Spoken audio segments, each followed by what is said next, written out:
এইভাবে আর কতদিন চলবে ইমরান? তোমার কি বিবেক জ্ঞান বলতে কিছুই নেই? বরাবরের মতো নিশ্চুপ আমি। আজব ছেলে তো তুমি।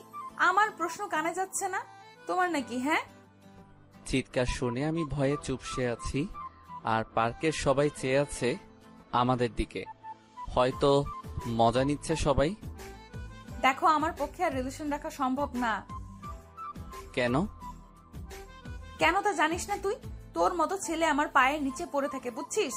ভাবছিলাম প্রেম করে পরে তোরে শুধরে নিব, কিন্তু শুধরানো তো কি, উল্টো আরো খ্যাত হতে লাগলো। ছোট লোক, তোর কাছে শার্ট চেঞ্জ করারও টাকা নেই নাকি? হ্যাঁ, হয়েছে নীলা, প্লিজ থামো এবার। এসব আর ভালো লাগছে না।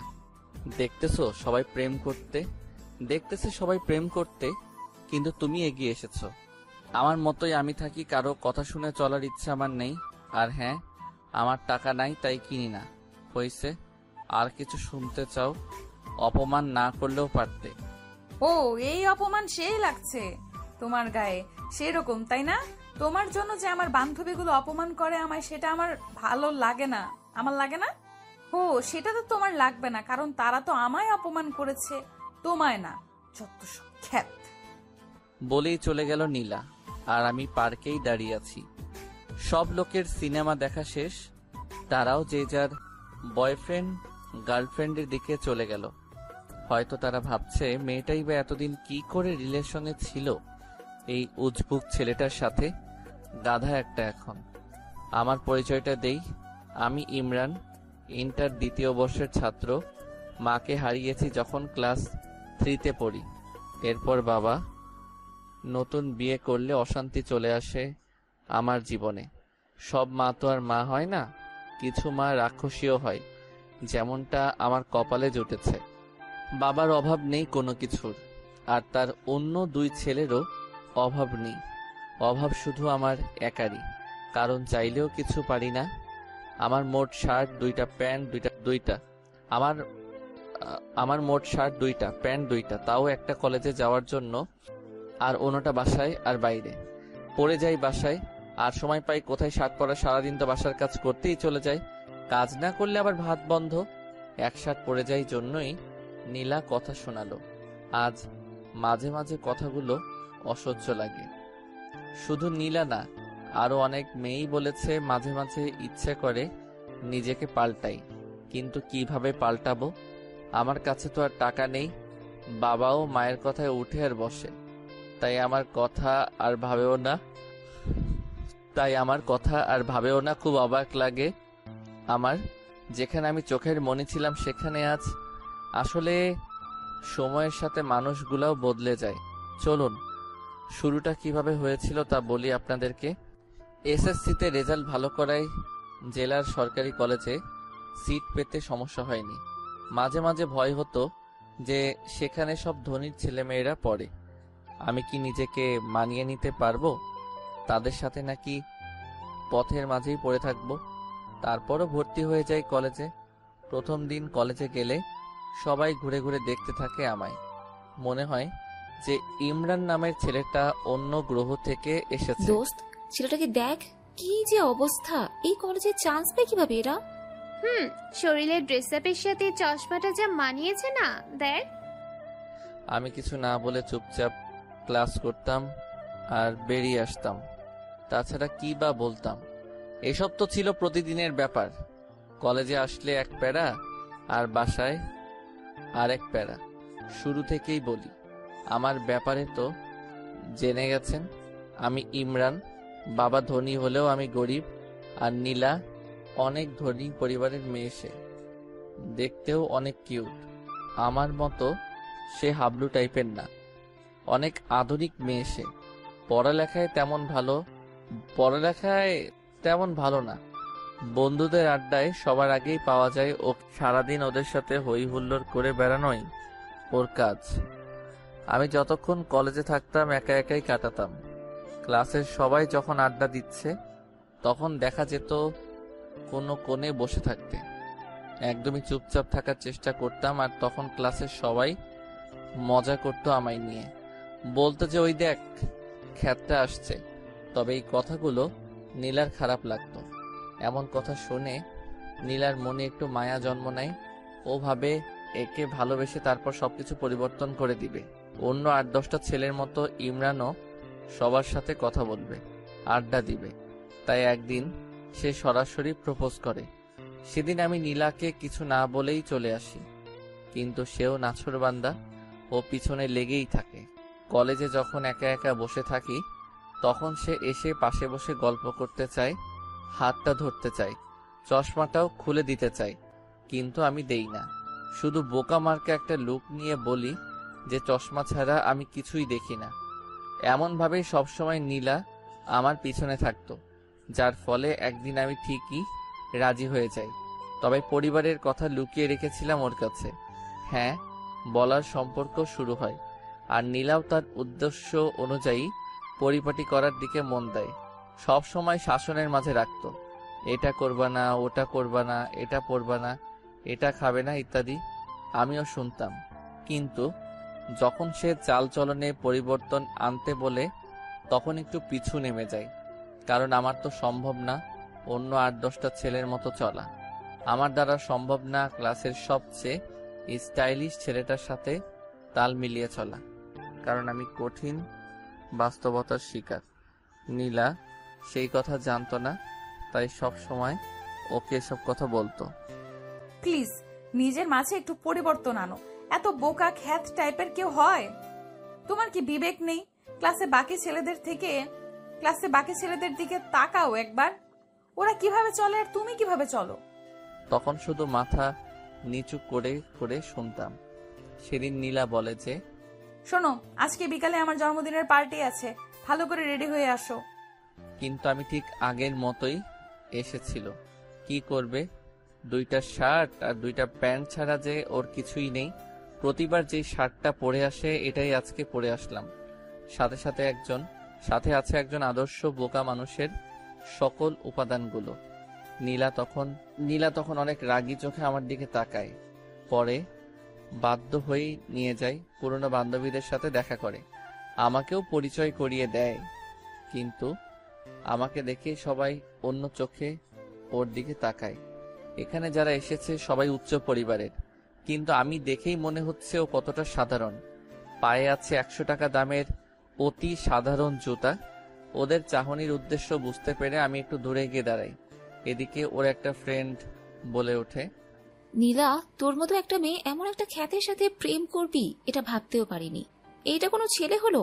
ওর দিকে তাকাতো একবার। সাথে সাথে বাকিরাও ওর সাথে তাল মিলায়, আর নীলা লজ্জায় একেবারে মাথা নিচু করে ফেলে।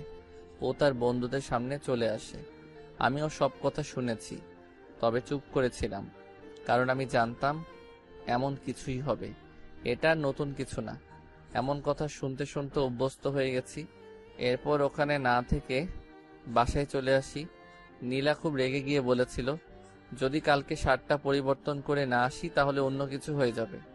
আমি তখন বলতে চাই আমার কথাগুলো, কিন্তু সেটা না শুনেই ফোন কেটে দেয়। খুব কষ্ট হচ্ছে আমার জন্য আজকে ওকে এতটা অপমানিত হতে হলো। ভাবলাম বাবার কাছ থেকে কিছু টাকা চেয়ে নিবে, যাতে করে নতুন একটা শার্ট কিনা যায়। কিন্তু বাবার রুমে গিয়ে দেখি প্রচন্ড ঝগড়া হচ্ছে তাদের, আর ঝগড়ার মূল কারণটাই হলাম আমি। ঝগড়ার এক পর্যায়ে মা বলে ওঠে, কি পেয়েছো তুমি? এটা আমার সংসার, তাই এখানে আমার অর্ডারে শুধু চলবে। কোনো একটা ছেলেকে এনে বাসায় রেখেছ, সারা বছর ঘাড়ে পড়ে আছে, একটু কাজ করলেই তো পারে। এটা তো আর কোনো সরকারি হোটেল না। তখন বাবা বলে, আসতে বলো, ইমরান শুনবে। কথাটা শোনা মাত্র মার আওয়াজ যেন আরো বেড়ে গেল। স্পষ্টই বোঝা যাচ্ছিল আমাকে কথাগুলো শোনানোর জন্যই এভাবে বলছে। আবার বলে উঠল, কারো যদি লজ্জা থাকলেও তাহলে সে এভাবে অন্যের ঘাড়ে বসে খেত না। কতদিন একটা মেয়েকে খাওয়ানো যায়, আর খাওয়ার সময় তো একটুও কম খায় না। এটা ভাবে না যে এখানে দয়ার খানা খাচ্ছে সে। মা এর সবগুলো কথাই শুনি, কিন্তু জবাব দেওয়ার মতো শক্তি নেই। তাই চোখের অশ্রু ফেলেই তার সেই কথার জবাব দিলাম। ফুপিয়ে ফুপিয়ে কাঁদতে লাগলাম। কেন আজকে আমি এমন অবস্থার সম্মুখীন? আমারও তো অনেক সুন্দর একটা পরিবার ছিল, কত সুখের ছিল পরিবারটা। বাবা মায়ের একমাত্র সন্তান ছিলাম, অঢেল সম্পত্তির মালিক ছিল বাবা, কিন্তু আচমকাই একটা অসুস্থতায় মা মারা যায়, যার ফলে আজকের এই পরিস্থিতি, আর আমি হয়ে যাই এতিম। লাবিব তখন ছোট ছিল, তাই সেই সুযোগে তার চাচা তাদের সব সম্পত্তি নিয়ে যায়। লাবিব হয়ে যায় একদম নিঃস্ব। সেদিন আর বাবার কাছে টাকা চাইতে পারিনি, যার ফলে আর কিছু কিনাও হয়নি। রাতে না খেয়েই ঘুমিয়ে পড়ি। পরদিন সকালে পকেটের 10 টাকা দিয়ে গিয়ে বাইরে নাস্তা করে নেই। দুপুরটা না খেয়ে কাটিয়ে দেই। আমি যে না খেয়ে আছি এটা আমার ঠিকই বুঝতে পেরেছে, কিন্তু একবারের জন্য খেতে বলেনি। বিকেলে নীলা ফোন দেয়। কোথায় আসবি জিজ্ঞেস করতেই বলে যে কলেজের পাশের পার্কে আসতে। অনেকটা ভয়ে ভয়ে বাসা থেকে বের হই। আমি জানি না নীলা কি করবে আমার সাথে, যখন সে দেখবে আমার গায়ে সেই পুরনো শার্টটাই আছে, যখন দেখবে পায়ে সে আগের জুতাই আছে, যখন দেখবে মাথার চুলগুলো আগের মতোই এলোমেলো, তখন যে কি করবে আমার সাথে, এসব ভাবতে ভাবতে পার্কে কখন আসি বলতেই পারি না। নীলার সামনে যেতেই তার চোখ দুটো লাল করে ফেলে। ওর পুরো মুখটাই লাল হয়ে যায়, যেটা থেকে বুঝতে পারি যে নীলা প্রচন্ড রেগে গেছে। আর তখনই প্রথমে সেই কথাগুলো বলে। এভাবে আর কতদিন ইমরান, আমি আর পারছি না। কি করলাম আমি নীলা? কি করলাম মানে? আমার কথার কোনো গুরুত্ব নাই তোমার কাছে? কি বলো এসব? অবশ্যই আছে, আসলে কাজে অনেক বিজি ছিলাম, তাই আর মার্কেটে যাইনি। ভালো। টাকা আছে কি তোমার কাছে? সরি নীলা। চুপ করো। তুমি তাকাও তো একবার নিজের দিকে, কেমন দেখা যায় তোমাকে? তোমার জন্য কোনো বন্ধুদের সামনেও যেতে পারি না লজ্জায়। সবাই দেখলেই বলে যে ওই খ্যাতটার জিএফ আসছে। আমি মাথা নিচু করে রাখি শুধু। তোমার সাথে আমি আর পারছি না। আমার একটা সম্মান আছে। ভেবেছিলাম ভালোবাসার পর তুমি পরিবর্তন হবে, কিন্তু তোমার মাঝে এক ফোঁটাও পরিবর্তন আসেনি। সরি। না, আমি আর পারছি না। তোমার সাথে সবকিছু এইখানেই শেষ করলাম। এটা বলেই নীলা উঠে চলে গেল, আর আমি অশ্রু ভেজা চোখে ওর চলে যাওয়ার দিকে তাকিয়ে থাকি। এছাড়া কি বা আর করতে পারি? এই মুহূর্তে প্রচন্ড কষ্ট হচ্ছে, গাল বেয়ে বেয়ে চোখের পানি পড়ছে।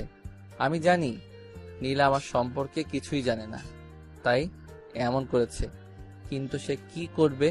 তার তো কিছুই করার নেই। তারও তো মান সম্মান আছে। মনে হচ্ছে নিঃশ্বাস এখনই বন্ধ হয়ে যাবে। আস্তে আস্তে উঠে দাঁড়িয়ে সোজা চলে যাই নদীর পাড়ে। সেখানে গিয়ে বসে চোখ থেকে চশমাটা খুলে ইচ্ছা মতো কেঁদে নেই। যদি মা থাকতো, কারো দয়ার পাত্র হয়ে থাকতে হতো না, এতটা অসহায়ও থাকতে হতো না। একটু পর চোখের পানিটা মুছে আকাশের দিকে তাকাই আর চিৎকার করে বলতে থাকি, আল্লাহ, কেন তুমি এমন করলে আমার সাথে? কি দোষ করেছিলাম আমি? কেন এত কষ্ট দাও আমাকে? কেন আমার মাকে কেড়ে নিলে আমার কাছ থেকে? কেন তার আদর ভালোবাসা আমাকে পেতে দিলে না? আমার এখনো মনে পড়ে, ছোটবেলায় চুল কাটাইতে চাইতাম না, জন্য মা জোর করে বাবার সাথে পাঠাই দিত। আর এখন সেই চুল কাটাতে চাইলেও টাকা নেই। ঈদের দিনে সকালে উঠে মা এসে আগে আমায় আমার গিফট দিত, কত আদর করেই না লাচ্চা খাওয়াই দিত। আর এখন আমার সৎ ভাইদের সৎ মা খাওয়াই দেয়, ঈদের ড্রেস দেয়। আমি শুধু চেয়ে দেখি, কি আর করব, মা নেই যে। কিছুক্ষণ পর খেয়াল হলো যে অনেক রাত হয়ে গেছে, সাথে প্রচন্ড ক্ষুধা একদম সহ্য করতে পারি না, তাই বাসার দিকে এগিয়ে যাই। বাসায় আবার যে কি অপেক্ষা করছে, কোনো কাজই করা হয়নি। বাসার সিদ্ধান্ত নেই, যত কিছুই বলুক কান পেতে সেগুলো শুনবো আর খেয়ে নিব। বাসায় মা বসে বসে টিভি দেখছিল, কিন্তু আমি এসে কলিং বেল বাজাতেই উনি প্রচন্ড বিরক্ত হন।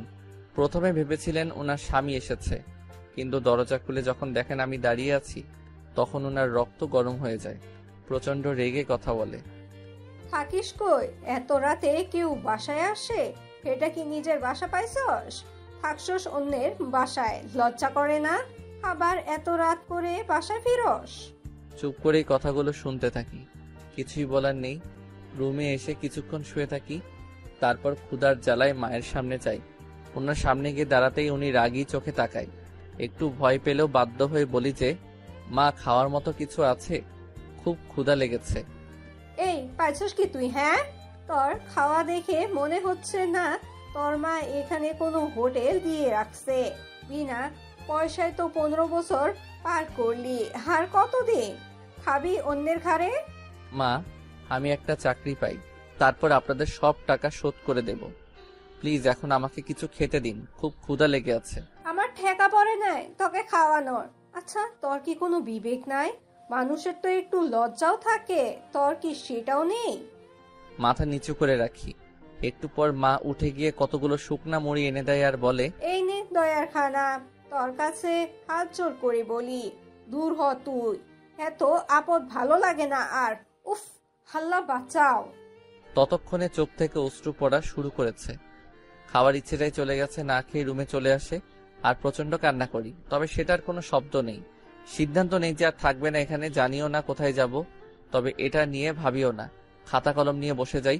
উদ্দেশ্য বাবাকে একটা চিঠি লেখা। চিঠি লেখা শুরু করে দিলাম। আব্বু, কেমন আছো? নিশ্চয়ই অনেক ভালো আছো, তাই না? জানো, আমিও অনেক ভালো আছি। প্রতিদিন সকালে মা নামক পাষণ্ড মানুষটা আমাকে অনেক আদর করে, কতগুলো বকা দেয়। প্রতিবার খাওয়ার সময় কত সুন্দর করে আমাকে বিভিন্ন কথা বলে। আচ্ছা, তুমি কি সেটা শোনো না, দেখো না, নাকি দেখেও না দেখার ভান করো? কষ্ট হয় না তোমার সেই ছোট্ট ইমরানের জন্য? জানো, আজকে প্রায় একদিন না খেয়ে আছি। তুমি জানো আমি ক্ষুধা একদমই সহ্য করতে পারি না, কিন্তু দেখো আমি ঠিকই এখন পারছি। আমি না অনেক পরিবর্তন হয়ে গেছি। এখন আর কাঁদি না, কাউকে জড়িয়েও ধরি না, শুধু চুপচাপ থাকি আর ভাবি, হয়তো মা থাকলে আমার সাথে কখনো এমন হতো না। কোথায় হারিয়ে গেলে? অনেক ভালোবাসি তোমাকে, সত্যি অনেক ভালোবাসি। ইতি, তোমাদের আদরের সন্তান। এরপর ছাদে চলে যাই। তারপর কিছুক্ষণ আকাশের দিকে চেয়ে থাকি। তারপর এসেই সবকিছু গুছিয়ে নেই। খাতা কলমটা এখনো ব্যাগে নেওয়া হয়নি। ওটার দিকে চোখ পড়তেই নীলার কথা মনে পড়ে যায়। কত ভালোবাসতাম তাকে, বাঁচার স্বপ্ন দেখেছিলাম তাকে নিয়ে, কিন্তু সেও ছেড়ে চলে গেছে। নীলা সত্যটা জানা দরকার, তাই নীলার জন্যেও একটা চিঠি লেখা শুরু করে দিলাম। নীলা, হয়তো ভালো আছো। ভালো তো থাকবেই, তোমার জীবন থেকে একটা বাধা দূর হয়েছে যে। আসলে আমি জানতাম না তুমি কি দেখে আমাকে ভালোবেসেছিলে, তাই তো তোমার কথায় রাজি হচ্ছিলাম না। কিন্তু যখন তুমি বারবার এসে আমাকে বলতে লাগলে, তখন কেন যেন আমার মনে হলো তুমি সত্যি ভালোবাসো আমাকে। তাই হ্যাঁ বলে দিয়েছিলাম। কিন্তু আস্তে আস্তে আমি বুঝতে পারি আমার চলাফেরা তোমার চাহিদা মতো হচ্ছে না। তোমার মনের মতো আমি হতে পারছি না। পারবো কিভাবে? তুমি চাইতে আমি অন্য সবার মতো থাকি, সবাই যতটা স্মার্ট হয়ে থাকে আমিও সেটা করি। কিন্তু একটা কি জানো, আমার দ্বারা সেটা সম্ভব ছিল না। কারণ সেই ছোটবেলাতেই আমি আমার মাকে হারিয়েছি, তারপর এলাকার অনেক কষ্টে এতটুকু আসতে পেরেছি। এখানে সৎ মায়ের কাছে থাকতাম, যার বিনিময়ে আমাকে প্রতিনিয়ত অপমানিত হতে হতো। জানো, শার্ট কেনার মতো আমার সেই অবস্থা ছিল না, না হয়তো আমি অবশ্যই কিনতাম। কে না চাই তার প্রিয় মানুষের মনের মতো হতে বলো? আমি চলে যাচ্ছি দূরে, অনেক দূরে। জানি না কোথায় যাব, কিন্তু কথা দিচ্ছি আর তোমার সামনে আসবো না। ভালো থেকো। এটা নিয়ে বাসা থেকে বের হয়ে যাই। আসার সময় মাকে বলে আসি যে যদি কিছু করে থাকি তাহলে ক্ষমা করে দিতে। আমি হয়ে যাওয়ার পর মার মুখে বিশ্বজয়ের হাসি ফুটে উঠেছিল। চিঠিটা নিয়ে সোজা নীলাদের বাসায় চলে আসি। দারোয়ানকে চিঠিটা নীলাকে দিয়ে দেওয়ার জন্য বলি, তারপরে সামনের দিকে পা বাড়াই। ইমরান জানে না সে কোথায় যাচ্ছে। লেখক সেখানে থমকে দাঁড়ায়, দু চোখ দিয়ে শুধু দেখতে থাকে ইমরান এগিয়ে যাচ্ছে সম্মুখে গন্তব্যহীন পথে। তার সাথী হিসেবে আছে হাজারো অব্যক্ত কথা আর বুক চিরে দেওয়ার মতো কষ্ট। একটা সময় ইমরান মিলিয়ে যায় রাতের অন্ধকারে, আর দেখা যায়নি তাকে। চশমা পরা বোকা ছেলেটা ফেরেনি আর। দারোয়ান নীলাকে ঠিকই চিঠিটা দিয়েছিল। নীলা চিঠিটা পড়া মাত্রই চিৎকার করে কেঁদে ওঠে। সে কান্না করতে করতে বাসা থেকে বের হয়েছিল ইমরানকে খুঁজতে, কিন্তু ততক্ষণে নীলা বড্ড দেরি করে ফেলেছে। খুঁজে পায়নি কোথাও চশমা পরা বোকা ছেলেটাকে। নীলা পুরো শহর খুঁজে বেড়াচ্ছে ইমরানকে। ফেসবুকে বিভিন্ন গ্রুপে ছবি দিয়ে পোস্ট করেছে, কিন্তু তাতেও কিছু হয়নি। মাঝে মাঝে ভাবে যে ইমরান আছে কি পৃথিবীতে। না, ইমরান যেতে পারে না। ঠিক এই বিশ্বাসটা নিয়েই খুঁজতে থাকি ইমরানকে। কিন্তু এই পৃথিবীতে এত মানুষের ভিড়ে কাউকে খুঁজে পাওয়া কি এতটাই সোজা? এভাবেই চলতে থাকে দিন, আর দেখতে দেখতে পরীক্ষাও চলে আসে। নীলা ভাবে ইমরান হয়তো এইচএসসি পরীক্ষা মিস করবে না, তাই সে প্রতিটা দিন সবার আগে এক্সাম হলে চলে যায়। কিন্তু এতেও কোনো কাজ হয়নি। যে চলে যায় সে একেবারেই চলে যায়, ফেরার জন্য হয়তো চলে যায় না। এর মধ্যে ঘটে যায় অন্য এক কাণ্ড। ফেসবুকে হঠাৎ মেসেজ রিকোয়েস্ট চেক করতে ইচ্ছে হলো নীলার। মেয়ে মানুষ তো, অনেক মেসেজ রিকোয়েস্ট আসে, কিন্তু কখনো তা চেক করে না। আজ কেন জানি ইচ্ছে হলো চেক করতে। চেক করার এক পর্যায়ে একটা মেসেজ দেখিয়ে নীলার চোখ আটকে যায় সেখানে। আজ থেকে 3 মাস আগের মেসেজ এটা। হ্যালো, আপনি যে ছেলেটার পিক গ্রুপে দিয়েছেন তার মতো কাউকে আমি সিলেটে দেখেছি। হোয়াট? সিলেট? ভাইয়া আপনি কোথায় এখন? প্লিজ একটু তাড়াতাড়ি বলেন না। হ্যালো ভাইয়া, আপনি কি লাইনে আছেন? অপরদিকে কোনো রেসপন্স আর আসে না। হতে পারে আইডির মানুষটা আর ফেসবুক চালায় না। আম্মু, আম্মু। কি হয়েছে মা?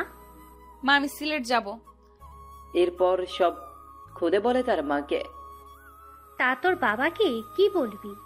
তুমি ম্যানেজ করো না প্লিজ। ওকে দেখি। আচ্ছা চল একটা প্ল্যান করি। কি প্ল্যান আম্মু? শোন, ওখানে গিয়ে তোর খালার বাসায় উঠবি। তারপর তোর বাবাকে বলবি আমি এখান থেকে অ্যাডমিশন কোচিং করব। তানহা আছে, ওখানে একসাথে যাওয়া আসা করবি। বেশ হবে, তাই না? হোয়াট আইডিয়া আম্মু, love you. I love you too my sweet মামনি। আসলে নীলা আর ওর মায়ের সম্পর্কটা অত্যন্ত মধুর। অনেক মেয়েরই মায়ের সাথে এরকম ভাব থাকে। আপনাদের কারো এরকম মা থাকলে অবশ্যই অবশ্যই বলবেন কমেন্টে। এরপর প্ল্যান অনুযায়ী চলে যায় সিলেট। সেখানে তার ছোট মামুনি, খালু আর তার সমবয়সী এক বোন যার নাম তানহা আছে। বাসে উঠলে পরের দিন গিয়ে বাস স্টপে নামে। এরপর তার বোন নিতে আসলে তার সাথে চলে যায়। হ্যালো মামুনি, কেমন আছো? আমি ভালো মা, তুই? মামুনি তুমি কিন্তু আরো মোটু হইছো। সে কথা বলিও না, বসে বসে শুধু গিললেই হবে। কি বললা তুমি? আমি গিলি আর তুমি বসে থাকো মনে হয়। দিন দিন ডায়েট কন্ট্রোলে না রেখে বাড়াচ্ছে আর আমাকে বলতে আসছে এখন। নীলা চল, উপরে এতে ঝগড়া থামবে না এখন। দেখলি আমি এসেই বাজায় দিলাম ঝগড়া। এখন দেখবি আরো কত ঝগড়া লাগে। রাতে দুইজনকে ঝগড়া শেখাবো। আল্লাহ গো, তুই পারিস নীলা। ওই, আমি না পারলি কি তুই পারবি? আচ্ছা বল, এখন হঠাৎ তোর জেলার কোচিং বাদ দিয়ে এখানে কারণটা কি? কোনো কারণ নাই, এমনিতেই তোর সাথে থাকবো তাই। ওই দেখ, আমার সামনে কোনো রকম চালাকি চলবে না, সত্যি করে বল। ইমরানের কথা বলছি না তোকে? ওই খ্যাতটা তো কি করছে হাদারাম? ওকে সেদিন অনেক অপমান করি জন্মদিনে। তারপর থেকে অনেক খুঁজেছি আর পাইনি, এই চিঠিটা পাইছি শুধু। এরপর তানহা চিঠিটা পড়ে সেও নিজেকে আর সামলাতে পারে না। নীলা একটা মা কিভাবে এরকম হতে পারে? এরা মা না অন্য কিছু? বাদ দে, আমাদের কাজ ওকে খুঁজে বের করা। তাই করতে হবে। পর কোচিং, বাসা, শহর সব জায়গা খুঁজেছে, কিন্তু কপাল খারাপ, কোথাও পায়নি। খুঁজে পায়নি সেই আইডি থেকে কোনো সিগন্যাল। এদিকে আস্তে আস্তে দিনও যেতে থাকে। ভর্তি পরীক্ষা, অনার্স সব শেষ। ইমরানের কথা মনে করতে করতে যে কিভাবে 4টা বছর কেটে গেল নীলার জীবন থেকে। মাঝে মাঝে এইসব মনে করে অনেক হাসি পায়। নীলা এতদিন যে খুঁজেনি তা কিন্তু না। প্রতিটা দিন যেখানে গেছে সেখানেই খুঁজে বেরিয়েছে, কিন্তু পায়নি। দেশের প্রায় সব জায়গায় খুঁজেছে নীলা। মাঝে মাঝে ভাবে যে সামান্য দেশের মানুষগুলোর মাঝে নিজের ভালোবাসাকে খুঁজে পাচ্ছে না। তাহলে কি ভালোবাসলো সে? নীলা মা, ওর তাড়াতাড়ি, আজ তোর ইন্টারভিউ না? আজ নীলা জবের ইন্টারভিউ দিতে যাচ্ছে। জীবনে যাই হোক, কখনো পড়াশোনার সামনে মাথা নত করেনি, তাই আজ এই জায়গায় এসে দাঁড়িয়েছে। হ্যাঁ আম্মু, উঠতেছি। আয় নাস্তা খেয়ে নে। উফ আম্মু, সকালে ডিম খেয়ে গেল, ইন্টারভিউ ডিম পাবো। চুপচাপ খেয়ে নে। ওকে ওকে। আম্মু আম্মু, গেলাম আমি। বাবা কোথায়? এই যে আমি এসে গেছি। চললাম, বাই। ওকে, সাবধানে যাস। ওকে। পর তানহাকে ফোন দেয় নীলা। হ্যালো, কই তুই? এই তো বের হলাম, তুই কোথায়? আমিও বার হইছি। Okay I. এরপর তারা তাদের গন্তব্যে ফিরে ওয়েটিং রুমে বসে অপেক্ষা করছে। একটু পর তানহা ডাক এলো। সে নীলাকে রেখে চলে গেল ভেতরে, আর 15 মিনিট পর ফিরে এলো। কি হইল ভেতরে? চাকরির কি হইল জানি না, তবে ক্রাশ খাইছি রে। হইছে, থাম। তোর বয়ফ্রেন্ড জানলে আত্মহত্যা করবে, এমনিতেই যে ঢঙ্গি সে। ওই আমার বিএফকে নিয়ে বাজে বলবি না, আর যাই বলিস অফিসের বস দেখতে সেই। এই অফিসে কাজ করতে পারলে জীবন ধন্য হবে যে। হইছে হইছে থাম, আমার সিরিয়াল আসছে, আমিও গিয়ে দেখে আসি তোর ক্রাশকে। আসবো স্যার? জি আসেন। ভেতরে গিয়ে নীলাও ক্রাশ খেয়ে যেন কথা বলার ভাষা হারিয়ে ফেলেছে সে। ও হ্যালো, মুখ বন্ধ করেন, মশা ঢুকবে ভিতরে। সরি, আসসালামু আলাইকুম স্যার। নীলা তুতলিয়ে বলা শুরু করেছে অলরেডি। আপনি তোতলা নাকি? কই না তো, এমনি কিরকম লাগতেছে। ও ফাইলগুলো দিবেন নাকি এরকম করে বসে থাকবেন সারাদিন? ইচ্ছা করে তো বসে। সরি, কিছু বললেন? না স্যার, এই নিন ফাইল। সব ঠিকঠাক। এখন বলেন, আপনার ব্রেকআপ হয়েছে কত বছর আগে? এসব কিরকম প্রশ্ন স্যার? ওরকম প্রশ্ন বলেন দেখি। 4 বছর। Okay fine. আরো প্রেম করেন নাকি? না। ওকে, এখন আসতে পারেন, আর কাল থেকে কাজে জয়েন করবেন। এই কি হইল, সাবজেক্টের কোনো প্রশ্ন না করে চাকরি? এরকম হইলে আগে বলতেন, তাহলে 4-5 দিন ঘুম বাদ দিয়ে পড়তাম না। কি করতেন তাহলে? মুভি দেখতাম। Good good. এরপর নীলা চলে আসে বাইরে। কিরে, এতক্ষণ কি হইল? সেই কথা আর বলিস না। এরপর সব খুলে বলল। স্যার তো মনে হয় ফিদা হয়ে গেছে তোর জন্য। হ্যাঁ, তা না, এমনি হয়তো এইসব বলছিল। হ্যাঁ হ্যাঁ, অপরিচিত কাউকে কেউ এমন এমন প্রশ্ন করে, তাই না? বাদ দে, চাকরি তো হইছে।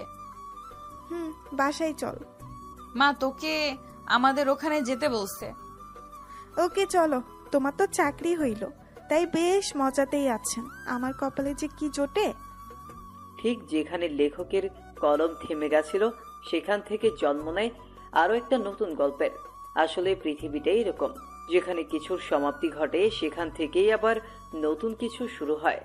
বাসে এসে কলিং বেল বাজালে নীলার আম্মু এসে দরজা খুলে দেয়। আম্মু আম্মু চাকরি হয়ে গেছে।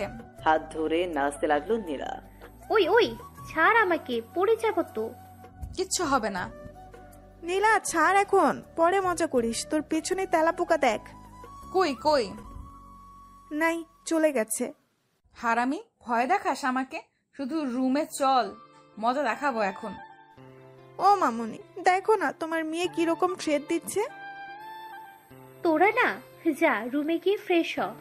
ওকে। এরপর দুজনে উপরে চলে যায়। তানহা, এখানে আয়, দরজা লাগিয়ে। দরজা লাগাবো কেন? ও তুমি বুঝবে না সোনা, লাগাও না। ওকে, এখন বল। এরপর নীলা মোবাইলের লুঙ্গি ডান্স গান চালু করে তানহাকে নিয়ে শুরু করে দেয় উড়াধুরা ড্যান্স। ওই, এগুলো ডান্স দিচ্ছিস নাকি মারপিট করতেছিস? দুটোই। দুজনে অনেক ক্লান্ত ড্যান্স করে। তানহা, তুই ওয়েট কর, আমি গোসল সেরে আসি। না, সেটা হবে না, একসাথে গোসলে যাব। এরপর সেখানে আবার আরো একবার তাদের মারামারি লেগে যায়। তখন আমায় তেলাপোকার ভয় দেখাইছো না সোনা। এখন সারাদিন ভেতরে থাকো গো, দরজা আর খুলে দিব না। ওকে বাবু, আমি মুভি দেখি ভিতরে। তুমি তো জানো না গো, ভেতরে মুভি দেখার মজাই আলাদা। তাই বুঝি, দেখো তাহলে। ওকে।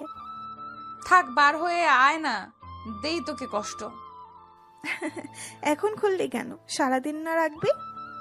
সারাদিন রাখলে অসুস্থ হবি, তখন তো ওষুধ আমার বাবাকেই কিনে দিতে হবে, তাই দরকার নেই। কি সেভিং পার্সন আসলো, নিজে সারাদিন কত হাজার খরচ করে তার নাই ঠিক এখন আসছে।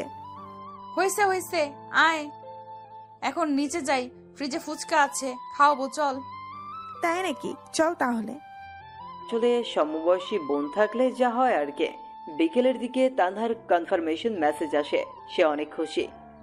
রাতে দুজনে খেয়ে ছাদে চলে যায়। তানহা, বল।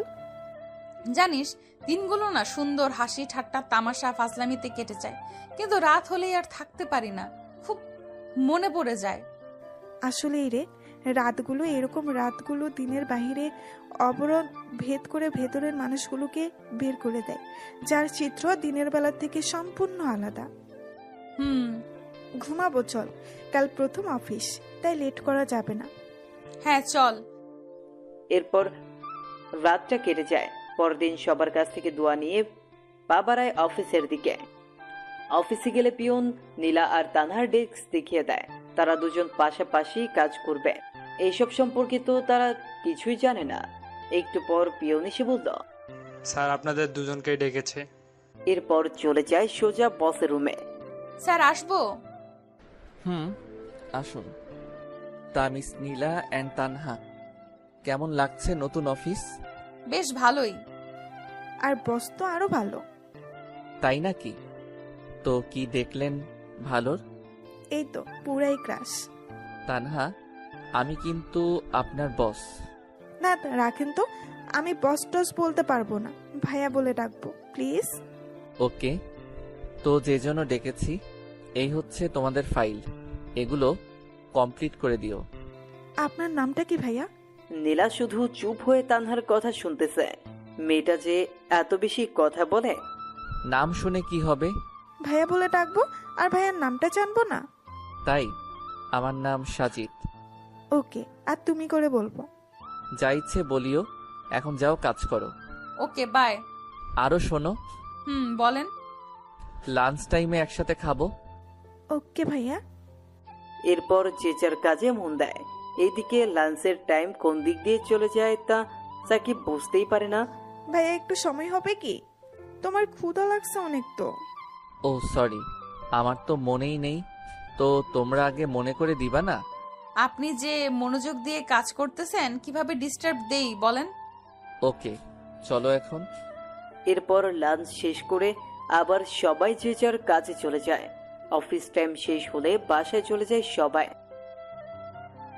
আমজাদ চাচা সবার বাসায় তাদের জন্য কেউ না কেউ অপেক্ষায় থাকে তাদের জন্য, তাই তারা অফিস ছুটি হলে চলে যায়। কিন্তু আমার বাসায় তেমন কেউ নেই। তাছাড়া ওরা যে টাইম দেয়, আমিও যদি তাই করি তাহলে তো ওদের আর আমার মাঝে কোনো পার্থক্য থাকবে না। চাচা, আপনি চলে যান, আমি কাজ শেষ করে চলে যাব। ওকে ঠিক আছে। এরপর সাজিদ কাজ শেষ করে সোজা চলে যায় পার্কের দিকে। সেখানে কিছু এতিম ছেলে মেয়ে আছে, তাদের সাথে গল্প করে। রাতের খাবার খেয়ে বাসায় যায়। এভাবেই দিন চলে যায় ইমরানের। দেখলি বসকে কিরকম হাতে করে নিলাম একদিনে? দেখলাম, ট্যালেন্ট আছে তোর, আর তাই তো ওরকম ঢ্যাঁড়সের মতো বিএফ জোটাইছিস।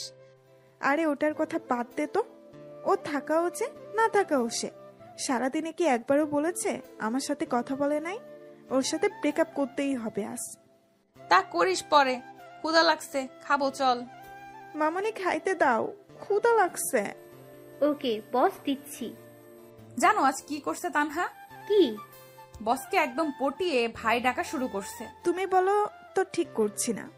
এখন কাজে ভুল হলে বা লেট করে গেলে কিচ্ছু বলবে না। একদম ঠিক করেছিস মা। এরপর খাওয়া শেষে ঘুম আর ঘুম দিবে। উঠে অফিস। আবার আগের দিনের মতো বস রুমে চলে যায় তারা। আগের দিন তো সাজিদ ডাকেনি, তানহা নিজেই চলে গেছে। ভাইয়া আসবো? আসো। কেমন আছো ভাইয়া? আলহামদুলিল্লাহ, তোমরা? কাজ করতে করতে বলল, আমরাও ভালো। ভাইয়া তুমি কি সবসময় কাজ করো এমন? এটা ছাড়া তো আর কোনো কিছু নেই জীবনে, তাই এটাই করি শুধু। জীবনে বলতে? ওসব তোমাদের বুঝতে হবে না। তো ভাইয়া কাল বাসায় গেছো কয়টায়? 9টার দিকে। এতক্ষণ কি অফিসে ছিলা? মাগরিবের পর অফিস থেকে বার হইছি। এরপর কি করছো যে বাসায় যেতে এত লেট হইছে? তোমাকে জানা লাগবে না এত কিছু, নিজের কাজ করো, যাও। ভাইয়া আমি না তোমার বোন, আমাকে বলবো না? দেখো, কোনো ইমোশনাল ব্ল্যাকমেল করবা না, কাজে যাও, লাঞ্চে কথা হবে। এরপর নীলা তানহা চলে আসে। কি ভাব নিয়ে কথা বললো দেখছিস, আর তুই তারপরও আগ বাড়িয়ে কথা বলছিস। আজব তো, কোথায় ভাব নিল? এখন ব্যস্ত আছে জন্য বললো যে লাঞ্চ টাইমে কথা বলবে। আচ্ছা একটা কথা বলতো, ভাইয়ার কি গার্লফ্রেন্ড আছে? এইরকম ছেলে আবার না থাকে গার্লফ্রেন্ড? আসলেই যে এর গার্লফ্রেন্ড হবে সে অনেক লাকি, তাই না? তোর মাথায় এসব চিন্তা কেন কাজ করে? চুপচাপ কর। এরপর লাঞ্চ টাইমে খাওয়া শেষ করে একটু গল্প করে আবার কাজে লেগে পড়ে। আস্তে আস্তে অফিসের সময় শেষ। আচ্ছা চাচা, আমাদের বস কি প্রতিদিন এরকম লেট করে বাসায় যায়? মা। তো লেট করার কারণ কি? উনি বলেন যে আমিও যদি কর্মচারীদের মতো একই সময় দেই তাহলে তারা আমার মধ্যে পার্থক্য কি? আর বাসায় কেউ নেই, তাই যত সময় পাই কাজে লাগাই। আর কি কি করেন উনি? এই তো প্রতিদিন পার্কে যাব, এতিম ছেলেদের সাথে গল্প করব, তাদের সাথে খেলে খাওয়া দাওয়া করে তারপর বাসায় যাই। ওকে চাচা, ভালো থাকবেন, যাই তাহলে। ঠিক আছে মা, সাবধানে যেও। নীলা আসছে, ছেলেটা অন্যরকম। যতই তার বিষয়ে জানতেছি ততই ব্যাপারটা ঘোলাটে লাগতেছে। প্রপোজ করবো নাকি বলতো? ওই, তুই না ভাইয়া বলিস? ভাইয়ার জন্য কি প্রপোজ করা যাবে না? ওই আমার কোন জন্মের ভাই? হ্যাঁ, আজীব মানুষ তুই রে, যা ইচ্ছা কর। এরপর তারা আবার পরের দিনের জন্য প্রিপারেশন নিচ্ছে। অফিসে গিয়ে তানহা সোজা চলে গেল সাজিদের রুমে। হাই। কেমন আছো? ভাই একটা কথা বলি। বলো। ধরো আমি যদি তোমায় প্রপোজ করি তখন তুমি কি করবা? দেখো, এরকম মন মানসিকতা নিয়ে যদি এখানে আসো তাহলে আসতে পারো। এখন এটা অফিস, প্রেম করা জায়গা না। আর হ্যাঁ, আমি তোমায় বোন ভাবি, অন্য কিছু না। আর এর থেকে বেশি বাড়াবাড়ি করলে এটাও হারাবা। সো বোনের মতোই থাকো, এতেই ভালো। ওকে। এটা বলেই তানহা চলে গেল নিজের ডেস্কে। নীলাকে সব খুলে বলতেই হাসতে হাসতে শেষ। এই কুত্তি, হাসিস কেন? হাসবো না তো কি করব, উচিত শিক্ষা হইছে তোর। আজকে যা প্রপোজ কর, হারামি একটা। জিহবা বাকিয়ে ওয়াশরুমে গেল তানহা। এরপর কাজ করতে করতে লাঞ্চের সময় চলে আসে। ভাইয়া খাবো, চলো। আমার ক্ষুধা নেই, তুমি যাও। সাজিদের কথাই দেখে বোঝা যাচ্ছে যে সে অনেকটা রেগে আছে তানহার উপরে। ভাইয়া প্লিজ চলো না। যেতে বলছি না তোমায়, তুমি যাবা। তানহা ভয়ে চলে গেল। একটু পর নীলা গেল তার বস রুমে। স্যার আসবো? হ্যাঁ নীলা, আসো। স্যার খাইতে চলেন না প্লিজ, আপনি না খেলে ওদিকে তানহাও খাবে না বলতেছে। প্লিজ চলেন না। ওই খাবে না কেন? বলতেছে ভাইয়াকে ছাড়া বোন খায় নাকি, প্লিজ চলেন। যদি এটাই ভাবতো তাহলে আর এরকম কাণ্ড করতো না। ওটা ভুল হয়ে গেছে, এখন চলেন তো। আর ওর এ দোষটা কোথায়? যে কোনো মেয়ে আপনাকে দেখলে ক্রাশ খেয়ে যাবে। আপনি হয়তো জানেন না আমাদের এখানে কত মেয়ে লুকিয়ে লুকিয়ে আপনাকে দেখে। হইছে, চলেন তো এখন। এরপর খাওয়া শেষে চলে যায় যে যার কাছে। একটু পর পিয়ন এসে বলে গেল কাল মিটিং আছে, সবাই যেন তাড়াতাড়ি চলে আসে অফিসে। কাজ শেষ করে শেষে সবাই চলে যাচ্ছে যে যার বাসায়। কি মা, তোমরা দাঁড়িয়ে যে বাসায় যাবা না? না চাচা, বসের সাথে যাব। কেন, কোনো কাজ আছে নাকি? না, এমনি। ওকে দাঁড়াও, আমি বলতেছি। তোমরা অপেক্ষা করতেছো? চাচা তাড়াতাড়ি আসতে বলেন। একটু পর সাজিদ বাইরে চলে আসলো। কি তানহা, বাসা না গিয়ে এখানে কেন এখনো? তোমার সাথে যাব তাই। কিন্তু আমি তো এখনই যাব না, এখান থেকে পার্কে, তারপরে রাতেই বাসায় যাব। কেন, পার্কে কি স্পেশাল কেউ আছে নাকি যে আমরা গেলে সমস্যা হবে ভাইয়া? আরে তা না, ওকে চলো। আচ্ছা ভাইয়া, তুমি এতটা গুছালো কি করে? ও তাহলে এসব বলার জন্য সাথে আসছো? আরে তা না, বলো না ভাইয়া প্লিজ। চুপচাপ চলো। একটু পর তারা পার্কে পৌঁছে গেল। আর সাজিদ পার্কে যেতেই সব ছেলে মেয়েগুলো চলে আসলো। এরা কারা? কেন, দেখতে পাচ্ছ না? তা তো দেখতেছি, কিন্তু তোমার সাথে কি? এরাই আমার ভাই বোন বন্ধু, আমার মতো এরাও একা। তবে একটা পার্থক্য আছে, আমি মা বাবাকে হারাইছি আর এদের মা বাবা এদের ফেলে দিয়েছে। সমাজে এদের অগ্রাধিকার নেই, কারণ এরা নোংরা ভালোবাসার ফসল। এটাই তো আমাদের দেশ। বুঝলাম। যখন ফ্রি থাকি আমি এখানে চলে আসি, এদের সাথে কথা বলি, খেলি, অনেক ভালো লাগে। চলো ওই দোকানে যাই। নীলা পাশে দাঁড়িয়ে শুধু দেখতেছে আর অবাক হচ্ছে। দোকানে কেন? ওখানে এরা প্রতিদিন 3 বেলা খায়, যা ইচ্ছা খায়, আমি রাতে এসে বিল দেই। ভেরি গুড ভাইয়া। আসলে যাদের এদের বাসা থাকা দরকার তারা থাকে না। মানুষ কেমনে পারে এত নোংরা হতে? কয়েকদিন আগেও দেখলাম যে ড্রেনের বাড়িতে বাচ্চার লাশ। তাদের কি একবারও মনে হয় না শিশুটা বড় হলে কি খেয়ে বেঁচে থাকবে? এগুলো কিন্তু তোমার আমার মতো ছেলেমেয়েরাই করে।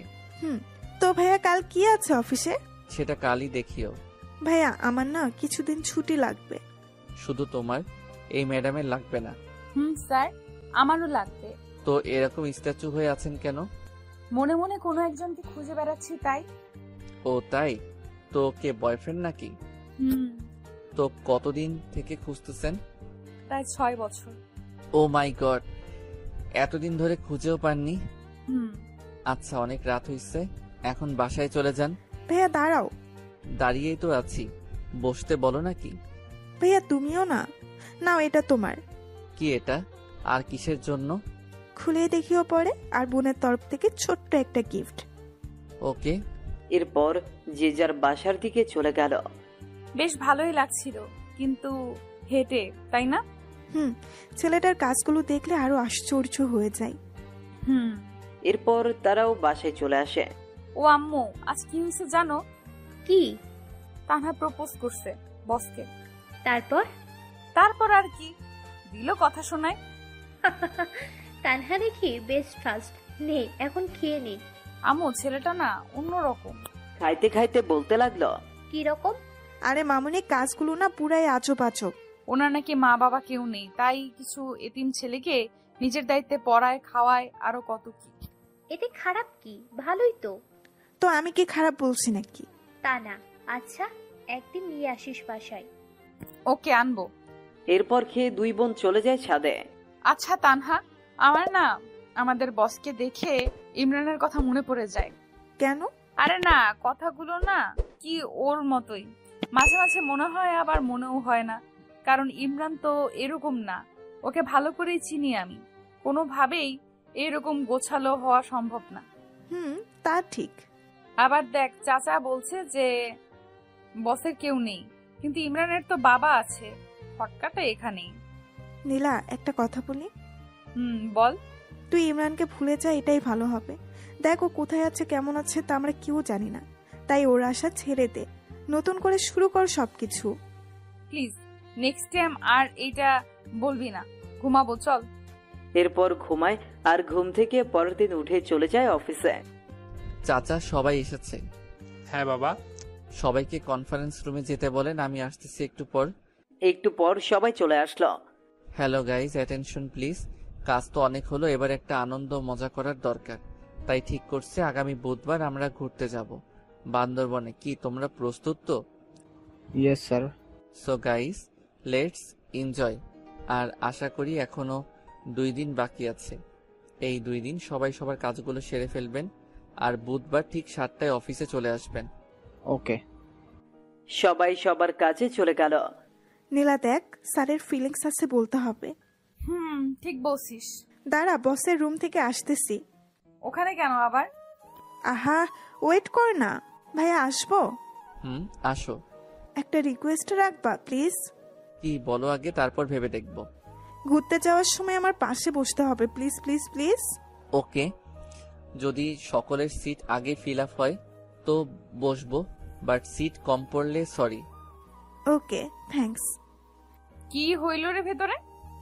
কি আর হবে, স্যারকে পাশে বসানোর টিকিট নিলাম। গুড। এইভাবে আস্তে আস্তে যাওয়ার দিন চলে আসে। সবাই যথাসময় পৌঁছে যায়। তানহা, সামনে দেখ। কি রে, সামনে? ও মাই গড, কে এটা? আমাদের বস। গিটার, ক্যামেরা, কি এসব? মনে হচ্ছে মজা ভালোই হবে। Hello, how are you? Fine sir, আপনি? ভালো। শোনো, আমাদের জার্নি কিন্তু টোটাল 14 ঘন্টার। এই টোটাল সময়টা অনেক মজা হবে। চাচা কই আপনি? বাবা, আমি রেডি। ওকে, তাহলে গাড়ি ছাড়তে বলেন। সবাই শোনো, কেউ কানে ইয়ারফোন লাগিয়ে গান শুনবা না।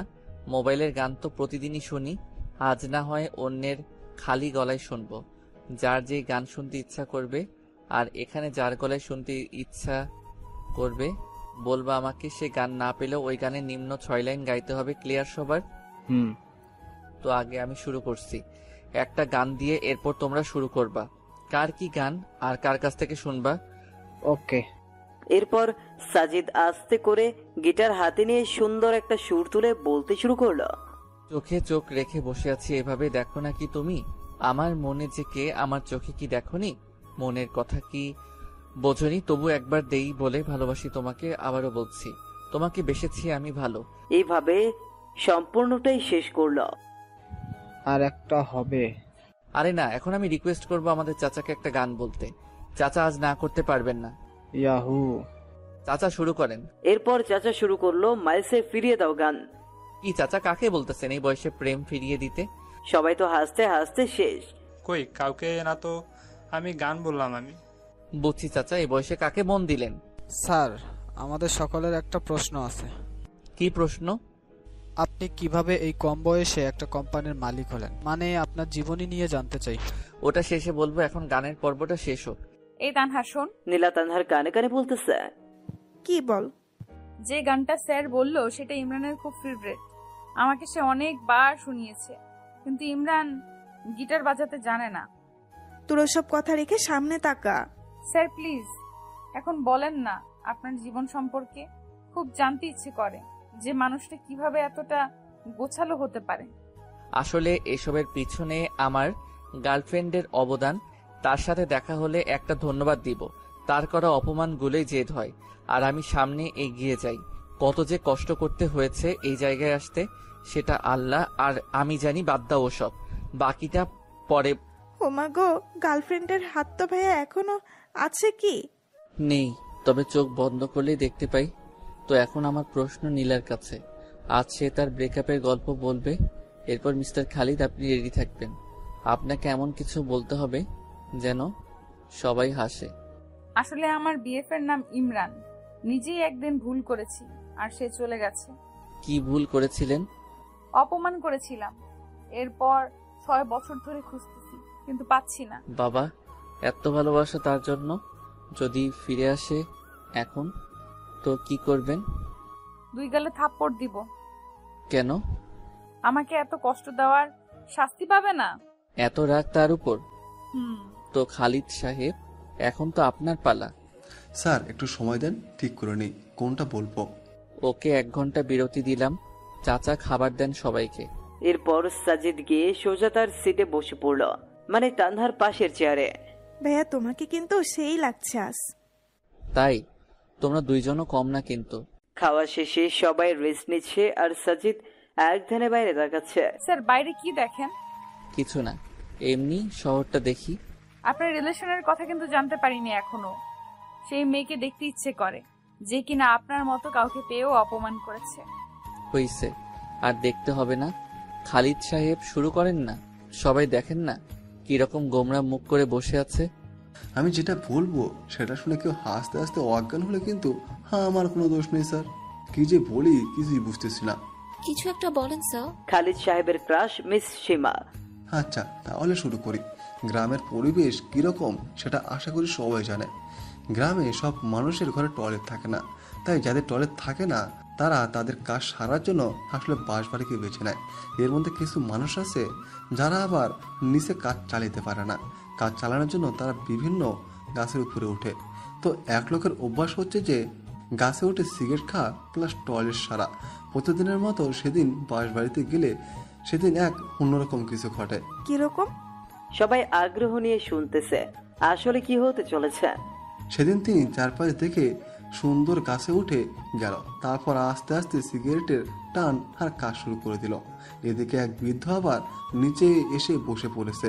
উপরে যে একজন আছে তা লক্ষ্যই করনি। এদিকে উপরের জন্য নিচের জনকে দেখে নাই, তাই যে যার মতো কাজ করতেছে।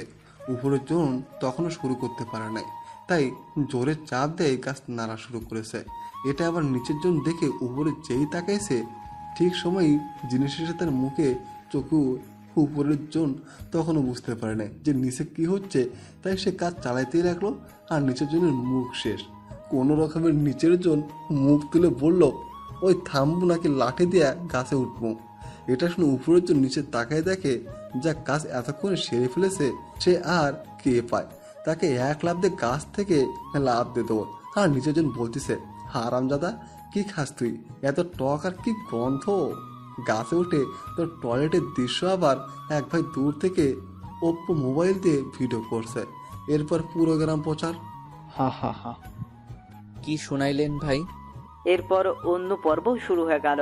যে যার কাছে ইচ্ছা গান শুনতে যাচ্ছে আর সাজিদ সুন্দর করে গিটার বাজিয়ে যাচ্ছে, যা শুনে সবাই মুগ্ধ। এর মাঝেই তারা দুপুরের খাওয়া শেষ করে দিয়েছে। শোনো সবাই, আর অনলি 5 ঘন্টা রাস্তা আছে। এই সময়টা সবাই একটু রেস্ট নাও। এরপর যে যার সিটে। সাজিদও গেল তার সিটে। একদিকে 3 সিট হওয়ায় সাজিদ, নীলা, তানহা 3 জন একসাথেই সাজিদের পাশে নীলা জানলার পাশে বসে। সাজিদ বাইরের শহর দেখতেছে। সে কতই ব্যস্ত না সবাই যে যার গন্তব্যে ছুটছে। হয়তো কারো মায়া টানছে তাদের এই দিকে। এইদিকে ঘুমের মাঝে নীলা মাথাটা সুন্দর করে সাজিদের কাঁধে দিয়েছে, যা সাজিদের মনে অন্যরকম ভালো লাগে। ইচ্ছে করে হাত দুটো শক্ত করে জড়িয়ে ধরতে, কিন্তু ধরতে গিয়েও কোথায় যেন বাধা পায় সে, তাই আর দেওয়া হয়ে ওঠে না। কি যে মায়াবী লুক একটা, যা দেখে কোনো ছেলে ক্রাশ না খেয়ে থাকতেই পারবে না। সাজিদেরও এর ব্যতিক্রম হবে না। এই যে ভাইয়া, কি দেখতেছো ভাবে? কই কি এমনি কি নিষ্পাপ লাগছে? তাই নাকি? শুধু নীলা না ঘুমাইলে সবাইকে নিষ্পাপ লাগে। তাই নাকি? কই আগে তো জানতাম না। তুমি একটু ঘুমাও তো দেখি কিরকম নিষ্পাপ লাগে। ভাইয়া তুমিও না। এর মধ্যেই নীলা উঠে যায়। এদের কথাবার্তায় সরি, আমি ভুলে মাথা দিয়ে ফেলেছি, স্যার ক্ষমা করবেন। সমস্যা নেই, তুমি এভাবে ঘুমাইতে পারো। না, আর ঘুম আসবে না। তাই? তাহলে একটা গান শোনাও। ঘুম থেকে উঠে কেউ গান বলার মুডে থাকে নাকি? তাই এই যে পানি নাও আর ফ্রেশ হও। এদিকে এসে আমি বাকিদের অবস্থা দেখে আসি। ওকে। সবার কি অবস্থা, ঠিক আছেন তো? স্যার সবাই ঠিক, শুধু মোটো ভাইয়ের একটু সমস্যা হয়েছে। কি সমস্যা? স্যার চাপ দিয়েছে আর মোটো ভাই সহ্য করতে পারছে না, যখন তখন ড্রাম ফেটে যাবে। মোটু ভাই আর একটু সহ্য করেন, আমি ড্রাইভারকে বলছি কোনো হোটেল দেখে গাড়ি পার্ক করতে। এরপর নিজের সিটে চলে এলো। রাত 11টার দিকে তারা গিয়ে রিসোর্টে ওঠে। এরপর সবাই সবার রুমে, আর সাজিদ বাইরে এসে রাতের আকাশ দেখতেছে, যা তানহার চোখে পড়ে। কি দেখতেছো ভাইয়া? এই তো তারাগুলো দেখি। দেখো, সবগুলোকে স্থির দেখা যাচ্ছে, কিন্তু কেউই স্থির না। এ যার নিজের বেগে ছুটছে তো ছুটছে, দিন শেষে আবার এক জায়গায় মিলছে। কি অদ্ভুত, তাই না? ভাইয়া একটা কথা বলি। বলো। তারাগুলো কিন্তু কাউকে কেন্দ্র করে ছুটছে, কিন্তু আমাদের মাঝে এমন কেউ কেউ থাকে যারা কিন্তু কোনো কেন্দ্র ছাড়াই ছুটে চলছে। কে বলছে তোমাকে? তাদেরও একটা কেন্দ্র থাকে, তা অন্যরা কেউ জানে না। তো ভাইয়া বোন হিসাবে একটা জিনিস জানতে চাই, না করবা না? কি? তোমার জীবনে কে কে আছে বা কে কে নাই, তারা কোথায় গেছে সব? কি হবে শুনে? ভাইয়া প্লিজ। কেউ নেই আমার, তার থেকেও 5 বছর আগে চলে এসেছি। কেন? সৎ মায়ের প্যারা সহ্য করতে পারছিলাম না, তাই। আসলেই আমাদের সমাজে অনেক মানুষ আছে এরকম, যেমন নীলার বয়ফ্রেন্ডটা, সেই চলে গেল সৎ মায়ের প্যারায়, আর খোঁজ মিলল না। খোঁজে নাই তাকে? কি বলো, খুঁজে নাই? এমন কোনো জায়গা বাদ রাখি না এই শহরে, কিন্তু পাইনি। এখন নীলা খুঁজে বেড়ায় তাকে, প্রতি রাতে কাঁদে এই ছেলের জন্য। আমি যদি বলি ছেলেটা ওর সামনেই? হোয়াট? ভাইয়া আমি কিন্তু মজা করছি না, সিরিয়াস আমি। আমিও মজা করছি না, দেখো এটা। মানে কি এসব? কেমনে কি করে হলো? আমি তো স্বপ্ন দেখছি না তো। না, সেসব অনেক কথা, কত মানুষের যে কথা শুনে এই পর্যায়ে এসেছি। আগে বলো, এত স্মার্ট কি করে হলে? সেই স্কুল জীবন থেকেই খ্যাত নামটা শুনতে শুনতে তিক্ত হয়ে গেছি, তাই ভাবছি যে আগে নিজেকে বদলাবো। সেজন্যই একটা পার্ট টাইম জব নিয়ে এরপর শুরু করে দেই একদম পড়াশোনা আর নিজেকে বদলানোর কাজ। কোনো দিন না খেয়ে থাকতাম, তারপরও বাজার থেকে উন্নত মানের ড্রেসগুলোই কিনতাম। এরকম কত রাজ্যে মুড়ি খেয়ে পার করে দিয়েছি। এরপর আস্তে আস্তে বিশ্ববিদ্যালয়ের গণ্ডি পেরিয়ে এই জায়গায় এসেছি। কোন বিশ্ববিদ্যালয়ে পড়ছো? সাস্ট। মানে আমাদের সামনেই ছিল এতদিন? আর তোমার ডিপার্টমেন্ট এই, কিন্তু কোনোদিন তোমাদের চোখে ধরা দেই নাই। পরীক্ষার সময় 2-1বার দেখা হতো, কিন্তু তেমন লক্ষ্য করো নাই তোমরা। আর এক বড় ভাইয়ের সহযোগিতায় এই কোম্পানিটা খুলি। ওয়েট, ক্লাস টপার কি তুমি সেই সাজিদ? যে কিনা সপ্তাহে একবার ক্লাস করে, ক্লাস টপার? কি আজব, তাই না? আমি নীলাকে বলতেছি সব। ওই থামো, এখন কিচ্ছু বলবা না, দেখবো নীলা চিনতে পারে কিনা। দেখো ভাইয়া, নীলা এইভাবে কোনোদিন দেখেনি তোমায়, তাই চিনতে পাবে না। মনের মিল থাকলে না দেখেও চেনা যায়। জাস্ট ওয়েট করো। তোমরা কি ভাবছো আমি চিনি না তোমাদের? সেই ভার্সিটি থেকেই দেখে আসতেছি তোমাদের। অনেক রাত হইছে, ঘুমাইতে যাও। ওকে, গুড নাইট। শোনো। বলো ভাইয়া। প্রমিস করো কখনো বলবা না নীলাকে। ওকে, বাট কখনো যদি জানে তখন? জানবে না। Good night. আর ভাইয়া নামটা কেন তোমার? নীলা বা কেউ যাতে জানতে না পারে। এরপর যে যার রুমে চলে গেল। কি কথা বললি বাইরে? মানে তুই ঘুমাস নাই? না, কি কথা হয়েছে বল। ওসব এমনি কথা বললাম, কেন না ঘুমিয়ে বাইরে আছে এসব, এছাড়া কিছু না। তুই মিথ্যা বলবি না, বললাম। তানহা মনে মনে ভাবতেছে নীলা সব জেনে গেল নাকি। আর ইমরান মানে সাজিদ ভাবছে তানহা কি রাখবে তার কথা। আরে নীলা, এমনি ভাইয়ার সম্পর্কে কথা বললাম, তোর যদি বিশ্বাস না হয় তাহলে গিয়ে জিজ্ঞেস করে দেখ। আমার না কেন জানি মনে হয় ইমরান আমার আশেপাশেই আছে, কিন্তু খুঁজে পাই না।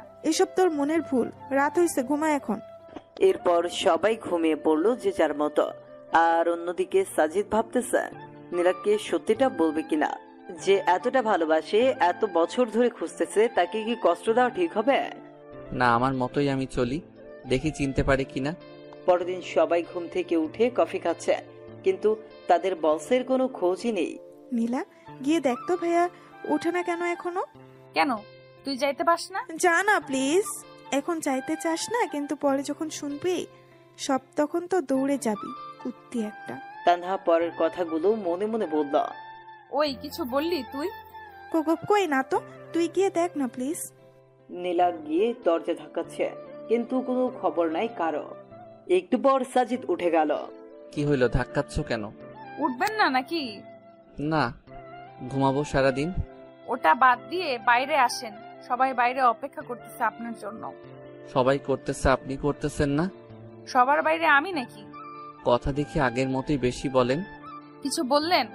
কই না তো। চুপ করেন, ফ্রেশ হয়ে বাইরে আসেন, আর আমি বেশি কথা বলি না, বুঝছেন? একটু পর সাজিদ সকলের সাথে যোগ দিল। Hello, good morning. Good morning sir. তো বলো, কার ঘুম কেমন হলো? স্যার কি আর বলবো, আমাকে রাখছেন এই মোটর সাথে।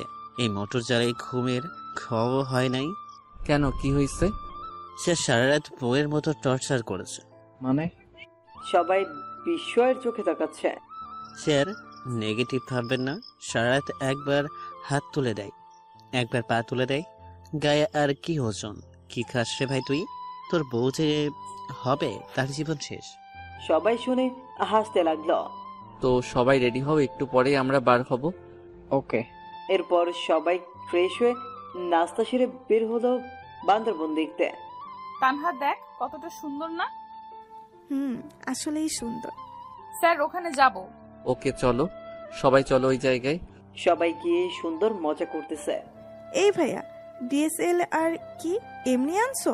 ছবি তোলো না। ও সরি, পোজ দাও, আমি তুলতেছি। বা ছবি তো সুন্দর উঠতেছে, তানহা দেখে যাও। বাহ ভাইয়া, তুমি এত কিছু শিখলা কি করে? তানহা থামো তো। এইভাবেই আনন্দ করতে করতে রাত বয়ে আসে। রাতে আবার এক গানের আনন্দে মেতে ওঠে সবাই। সাজিদ একাই গান গেয়ে যাচ্ছে, আর সবাই তা উপভোগ করতেছে। খুব ভালো গান বলেন তো আপনি। ধন্যবাদ, এখন সবাই ঘুমাতে যাও, কাল দেখা হবে। Good night. Good night sir. পরদিন আবার সে এরকম করেই কেটে গেল। এর পরের দিন বিকেল থেকে রওনা হয় বাসার উদ্দেশ্যে। স্যার ঝগড়া লাগছে পিছনে। কার কার? মোটু ভাই আর রনি সাহেবের। এরা 203 নাকি সবসময় লেগেই থাকে। ঠিক বলছেন, 203। হুম। স্যার আপনাকে একটা কথা বলি। বলেন। বাসায় যেতে তো অনেক রাত হয়ে যাবে, দয়া করে কি পৌঁছে দিবেন বাসায়? আচ্ছা। ধন্যবাদ স্যার। শোনো সবাই, যাদের যাদের এনজয় করার ইচ্ছা আছে তারা সামনে চলে আসো। এখন উড়াধুরা ডান্স শুরু হবে, যে যেমন ডান্স দিতে পারো দাও। আসলে অফিসের বস অন্য ছেলে হলে যেরকম হয়, কোনো পিকনিকের আসল মজাই হচ্ছে এটা। বাবা আমি আসছি। আরে চাচা, তো আর দেরি কেন, চলে আসেন।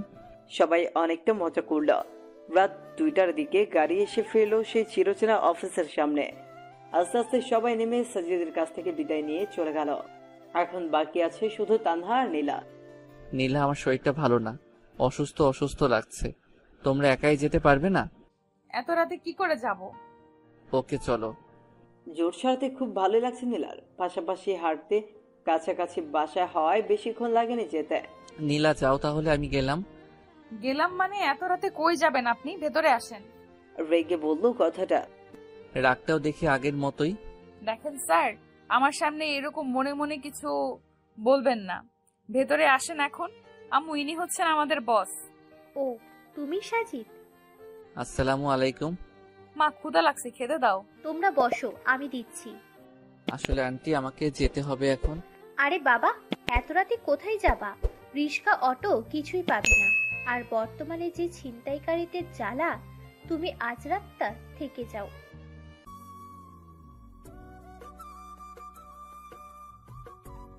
না আন্টি, সমস্যা নেই, যেতে পারবো। মামনি, যেতে যখন চাইছে যেতে দাও। সামনের ফাঁকা জায়গায় যে পেতনি থাকে সেটা তো তিনি আর জানেন না। যখন পিছু নিবে তখন নিজেই দৌড়ে চলে আসবে। কি বললা? পেতনি?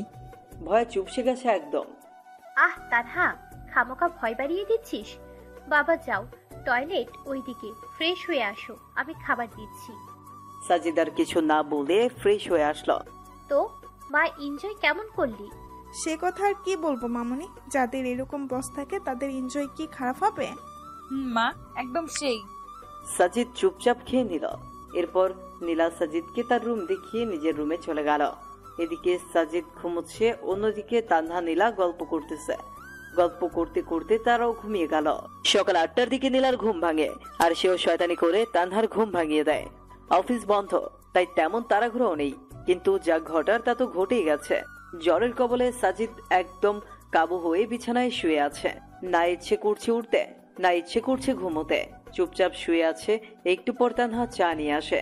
ভাইয়া ভাইয়া, ওঠো, তোমার চা। কিন্তু সাজিদের কোনো শব্দই নেই। এই ভাইয়া। বলো।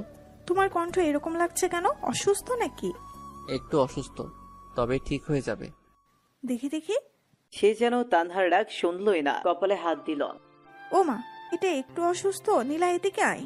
জোরে ডাক দিল নীলাকে। কিরে, কি হয়েছে? জ্বর আসছে সেই। বলিস কি? তুই গিয়ে নাস্তা ওষুধ নিয়ে আয়, আমি দেখতেছি। নীলাও মাথায় হাত দিয়ে দেখে ভীষণ জ্বর। আমি বাসায় যাব, এখানে ভালো লাগছে না। কি বললেন? বাসায় গেলে দেখাশোনা করার জন্য বউ আছে নাকি? তা নেই, এরকম জ্বর আমাদের জন্য ব্যাপার না। চুপচাপ শুয়ে থাকেন। একটু পর তানহা নাস্তা আর ঔষধ নিয়ে আসলো। এরপর ধীরে ধীরে খেয়ে আবার শুয়ে পড়লো। তোমার শরীর খারাপ আর এই অবস্থায় বাসায় যেতে চাইছো? বাসায় গেলে খাইতে কি শুনি? সাজিদ চুপচাপ শুনতেছে কথা। এখন ঘুমান, আমি পট্টি দিয়ে দিতেছি। এমনিতেই সেরে যাবে, তার দরকার নেই। আপনারা মনে হয় নাস্তাও করেন নাই, যান নাস্তা করে নেন। চুপ করেন তো। এরপর পট্টি দিতে লাগলো। যে কোনো ব্যক্তি অসুস্থ হলে তারা চায় যে তাদের ভালোবাসার মানুষটা তাদের সেবা করুক। সাজিদ তো আর ব্যতিক্রম না। পট্টি দিতে দিতে নীলার ঠান্ডা হাতটা সাজিদের চোখে পড়তেছে, আর সাজিদের মনে হচ্ছে যে তার হাতটা যেন শরীরের সব তাপ শোষণ করে নিচ্ছে। সম্পূর্ণ এক অন্যরকম অনুভূতি সাজিদের মনে খেলা করছে। তানহা শুধু বসে বসে দেখতেছে আর মনে মনে হাসতেছে। এত কাছে এরা, অথচ নীলা বুঝতেই পারছে না যে সে তার সেই চিরচেনা মানুষটারই সেবা করছে। নীলা, আমার ভালো লাগছে না কিছু, বাসায় যাব আমি। ভালো লাগছে না জন্যই রেখেছি এখানে। ধ্যাত। আচ্ছা সত্যি করে বলেন তো, মাথায় পট্টি দিয়ে দিতেছি, আপনার কি খারাপ লাগছে? না। তাহলে বললেন কেন ভালো লাগছে না? ঢং করেন আমার সাথে? কি হলো, চুপ কেন? আসলে আমি তোমাকে কষ্ট দিতে চাচ্ছি না। সেই ছোটবেলায় মা মারা যায়, এরপর জ্বর হলেও জোটেনি ওষুধ, এমনি এমনি জ্বর সেরে যেত। কখনো খেয়ে কাটতো, কখনো বা না খেয়ে দিন কাটতো। আচ্ছা আপনার বাবার কি হয়েছে? ওসব বাদ দাও। আর একটা কথা শোনেন, আপনি আমার বস, তো আপনার জন্য কিছু করলে সেটা কষ্ট না, বুঝছেন? শরবত বানাই দিতে পারবা? শুধু শরবত না, আমি ভালো করেই জানি জ্বর হলে মানুষের কোনগুলো খাইতে ইচ্ছা করে। একটু পর সব নিয়ে আসতেছি। আর তানহা ফুচকা বানাতে গেছে, কি খাবেন তো? ওকে, তবে ঝাল একদম বেশি থাকতে হবে। চুপচাপ শুয়ে থাকেন, আর ভুলেও ফোন হাতে নিবেন না। ফোনের রেডিয়েশন পড়লে জ্বর আরো বেশি হয়। জ্বর হলে কখনো চোখের সামনে নিয়ে ফোন টিপবেন না। ফোন থেকে যে রেডিয়েশন বের হয় তা অত্যন্ত ক্ষতিকর। আর চাপ নিবেন না মাথায় বেশি। যেমন জ্বর হলে বেশি পড়তে গেলে দেখবেন যে জ্বর আরো বেশি হইতেছে। আমার জ্বর আবার অন্যরকম, সারাদিন ভালো থাকে, কিন্তু সন্ধ্যা হলেই শুরু হয়, যারা 9টায় শেষ। যাই হোক, সবাই নিজেদের কাছের মানুষের খেয়াল রাখবেন। এখন রেস্ট নেন, আমি আসতেছি। একটু পর নীলা চলে আসলো। এই নেন, এখানে শরবত, চালতার আচার, একদম ঝাল, আর এটা হলো ঝাল মুড়ি। এত কিছু? তুমি তো দেখি অনেক ফাস্ট। এখনো কিছু হয় নাই স্যার, একটু পর আরো কিছু আসতেছে। আরো কিছু? এগুলো তো একাই শেষ করতে পারবো না, তোমরা হেল্প করো একটু। ওকে, তা করবো, এখন শুরু করো। এরপর সাজিদ নীলা তানহা খাওয়া শুরু করলো। কেমন হয়েছে? উফ, সেই। তানহা ফুচকান। এরপর একটু আড্ডা দিল সবাই মিলে। স্যার আপনি একটু ঘুমান এখন। হুম। কিন্তু ঘুমানোর চেষ্টা করলেই কি ঘুম আসে জ্বরের মাঝে? ঘুম আসে না তো। ওকে আমি মাথায় হাত বুলিয়ে দিচ্ছি, আপনি চেষ্টা করেন ঘুমানোর। এমন ভালোবাসা কে না চায়? আসলে প্রতিটা মেয়ে তাদের যার যার ঘরে ডাক্তার, যারা ঔষধ ছাড়াই জ্বরকে ভালো করে দিতে পারে। আস্তে আস্তে ইমরান ঘুমিয়ে যায়। বিকেলের দিকে নীলার ডাকে ঘুম ভাঙে। স্যার বলো। জ্বরটা একটু কমছে, গোসলটা করে নেন এখন। গোসল করলে যদি বেশি হয়? সম্পূর্ণ শরীর না ভিজিয়ে মাথাটা ভেজান আর শরীরে ভেজা কাপড় দিয়ে মুছে নেন, ভালো লাগবে। ওকে। আসলেই বেশ ভালো লাগতেছে। এরপর খাওয়া শেষ করে 1 কাপ চা খেয়ে বাসার দিকে রওনা হয়। কিন্তু জ্বর কি একদিনেই পিছু ছাড়ার পাত্র?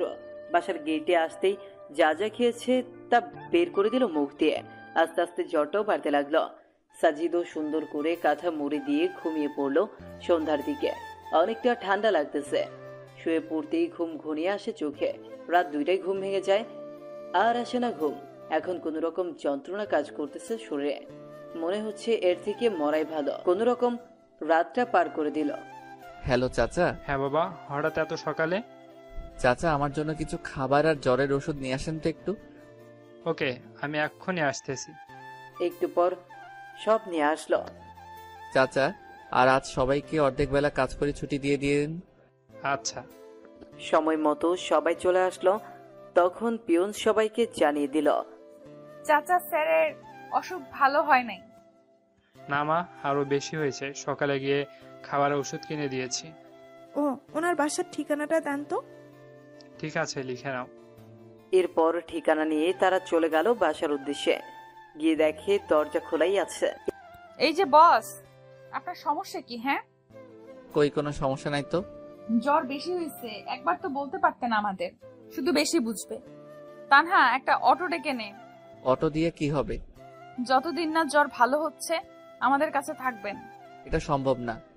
দেখেন বেশি কাহিনী করবেন না, তাহলে কিন্তু ভুলে যাব আপনি আমার বস। আমার রাগ সম্পর্কে জানেন না, তাই চুপ থাকেন। আমি ভালো করেই জানি। কি বললেন? কিছু না। এরপর একটা অটো নিয়ে সোজা চলে আসেন নীলাদের বাসায়। আচ্ছা, আমি তোমাদের বাসায় কেন যাব? মানুষ তো এমনি বলবে যে আমি কে হই তোমাদের। তুমি আমার ভাইয়া না। তাহলে আবার এই কথা কেন? শোনেন মিস্টার, মানুষ কি বললো না বললো তাতে আমার যায় আসে না। কি বাবা, অসুস্থ হয়েছো? তা একবারও আমাদের জানানোর প্রয়োজন মনে করলে না? পরপর ভাবো আমাদের, তাই না? তা তো অবশ্যই। পৃথিবীতে কেউ কারো আপন নয়। মানে? আন্টি, সবাইকে তো একদিন মরতে হবে, যেমনটা আমার মা আমায় রেখে গেছে। হয়েছে, আর বেশি বয়ান ছাড়া লাগবে না। এখন রেস্ট নেন, আমি পানি নিয়ে আসতেছি। ভাইয়া দেখছো কি কেয়ার করতেছে তোমার। তোমার যদি জানে তুমি ইমরান, তখন না জানে কি করবে আবার। কি আর করবে, যে রাগই আমার জীবনটা শেষ করবে। তানহা, তুই খাবার নিয়ে আয়, আমি মাথায় পানি দিয়ে দিচ্ছি। ওকে। শুয়ে পড়ুন তো। এরপর পানি দিতে লাগলো। কেমন লাগছে এখন? ভালো। শুধু ভালো লাগছে না, অনেকটা স্বস্তিও পাচ্ছি। শুয়ে থাকেন, আমি দিচ্ছি। এইভাবে সেবা করতে থাকে নীলা। জ্বর একটু কমলেও সাজিদকে অফিসে যেতে দেয়নি। পরের দিন তানহা নীলাকে, এখন তো জ্বর কম, এখন বাসায় যাই। না, কাল সকালে এখান থেকে অফিসে যাবেন। কেন? রাতে যদি আবার জ্বর আসে। ও। ছাদে আড্ডা দেই, চলেন। ওকে। জানেন স্যার, আমার জীবনে যে সামনে কি হতে চলেছে কিছুই বুঝতেছি না। যাকে চাই তাকে খুঁজে বেড়াই, কিন্তু পাই না। আপনার জীবন সম্পর্কে বলুন একটু শুনি। আমার জীবন নিয়ে কি বলবো? আপনি কি বলেন? আপনি না বললেন বাবা মা নেই, তারা কিভাবে মারা গেল? মা মারা গেছে অসুস্থ হয়ে, আর বাবাকে হারিয়েছি মা মারা যাওয়ার 2 মাস পরে। তাহলে ছোটকালটা আপনার খুব প্যারাময় ছিল, তাই না?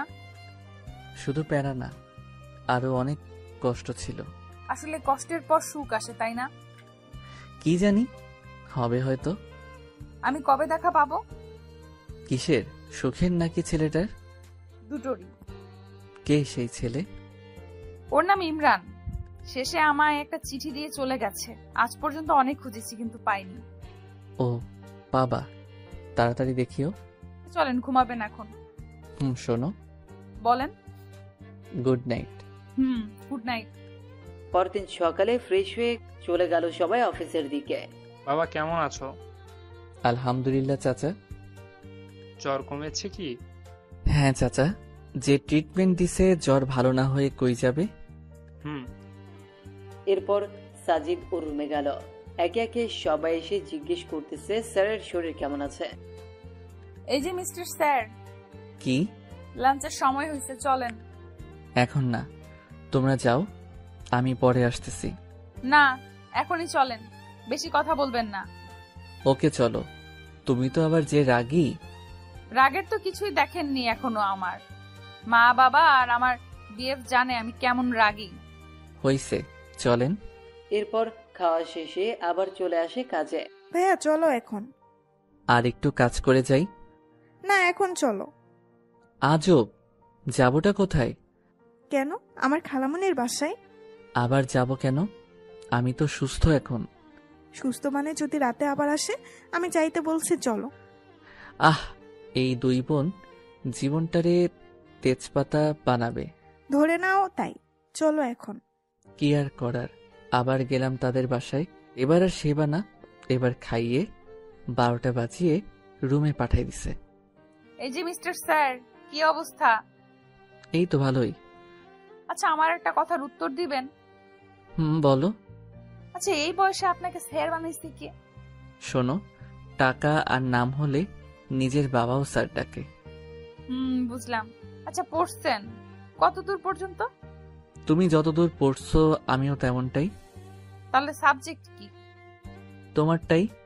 এবার বলেন, ভার্সিটিও আমারটাই? কারেক্ট। তাহলে দেখি নাই কেন? সামনে যাই নাই তাই। ওয়েট, আপনি কি আমাকে আগে থেকে চেনেন নাকি? কি মনে হয় তোমার? না, প্রথম দিন যে প্রশ্ন করছেন তার জন্য কনফিউশনে ছিলাম, আর এখন শিওর হলাম। শিওর হওয়া ভালো। ঘুমান এখন। Good night. এরপর চলে গেল যে যার রুমে, আর সোজা হারিয়ে গেল ঘুমের দেশে। পরদিন আবার অফিস। সাজিদ একটু কাজে অফিসের বাইরে যায়, আর তখনই তার নামে একটা কুরিয়ার আসে। অফিসের চেয়ারম্যান আছেন কি? না, উনি তো বাইরে গেল, আমাকে দিয়ে দেন। দিয়ে দিব এখন।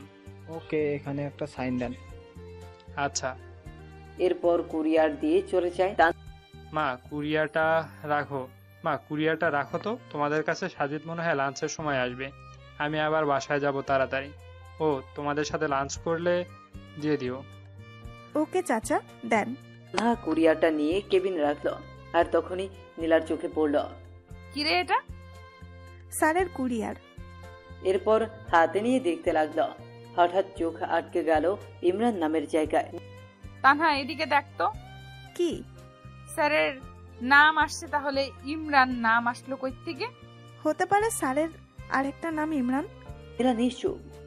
আরে স্যার আসলে এখন জিজ্ঞেস করব। একটু পর সাজিদ এসে লাঞ্চ শেষ করে নিজের রুমে গেল। কুরিয়ারটা আমাকে দে তো তানহা। কেন? আমি দিয়ে আসতেছি স্যারকে। ওকে। স্যার, আসবো? আসো। এই নেন আপনার কুরিয়ার। ও, এটা এসে গেছে, দাও। স্যার ওয়েট, এটা কি? আর আমাদের কেন বলেন আপনার নাম সাজিদ?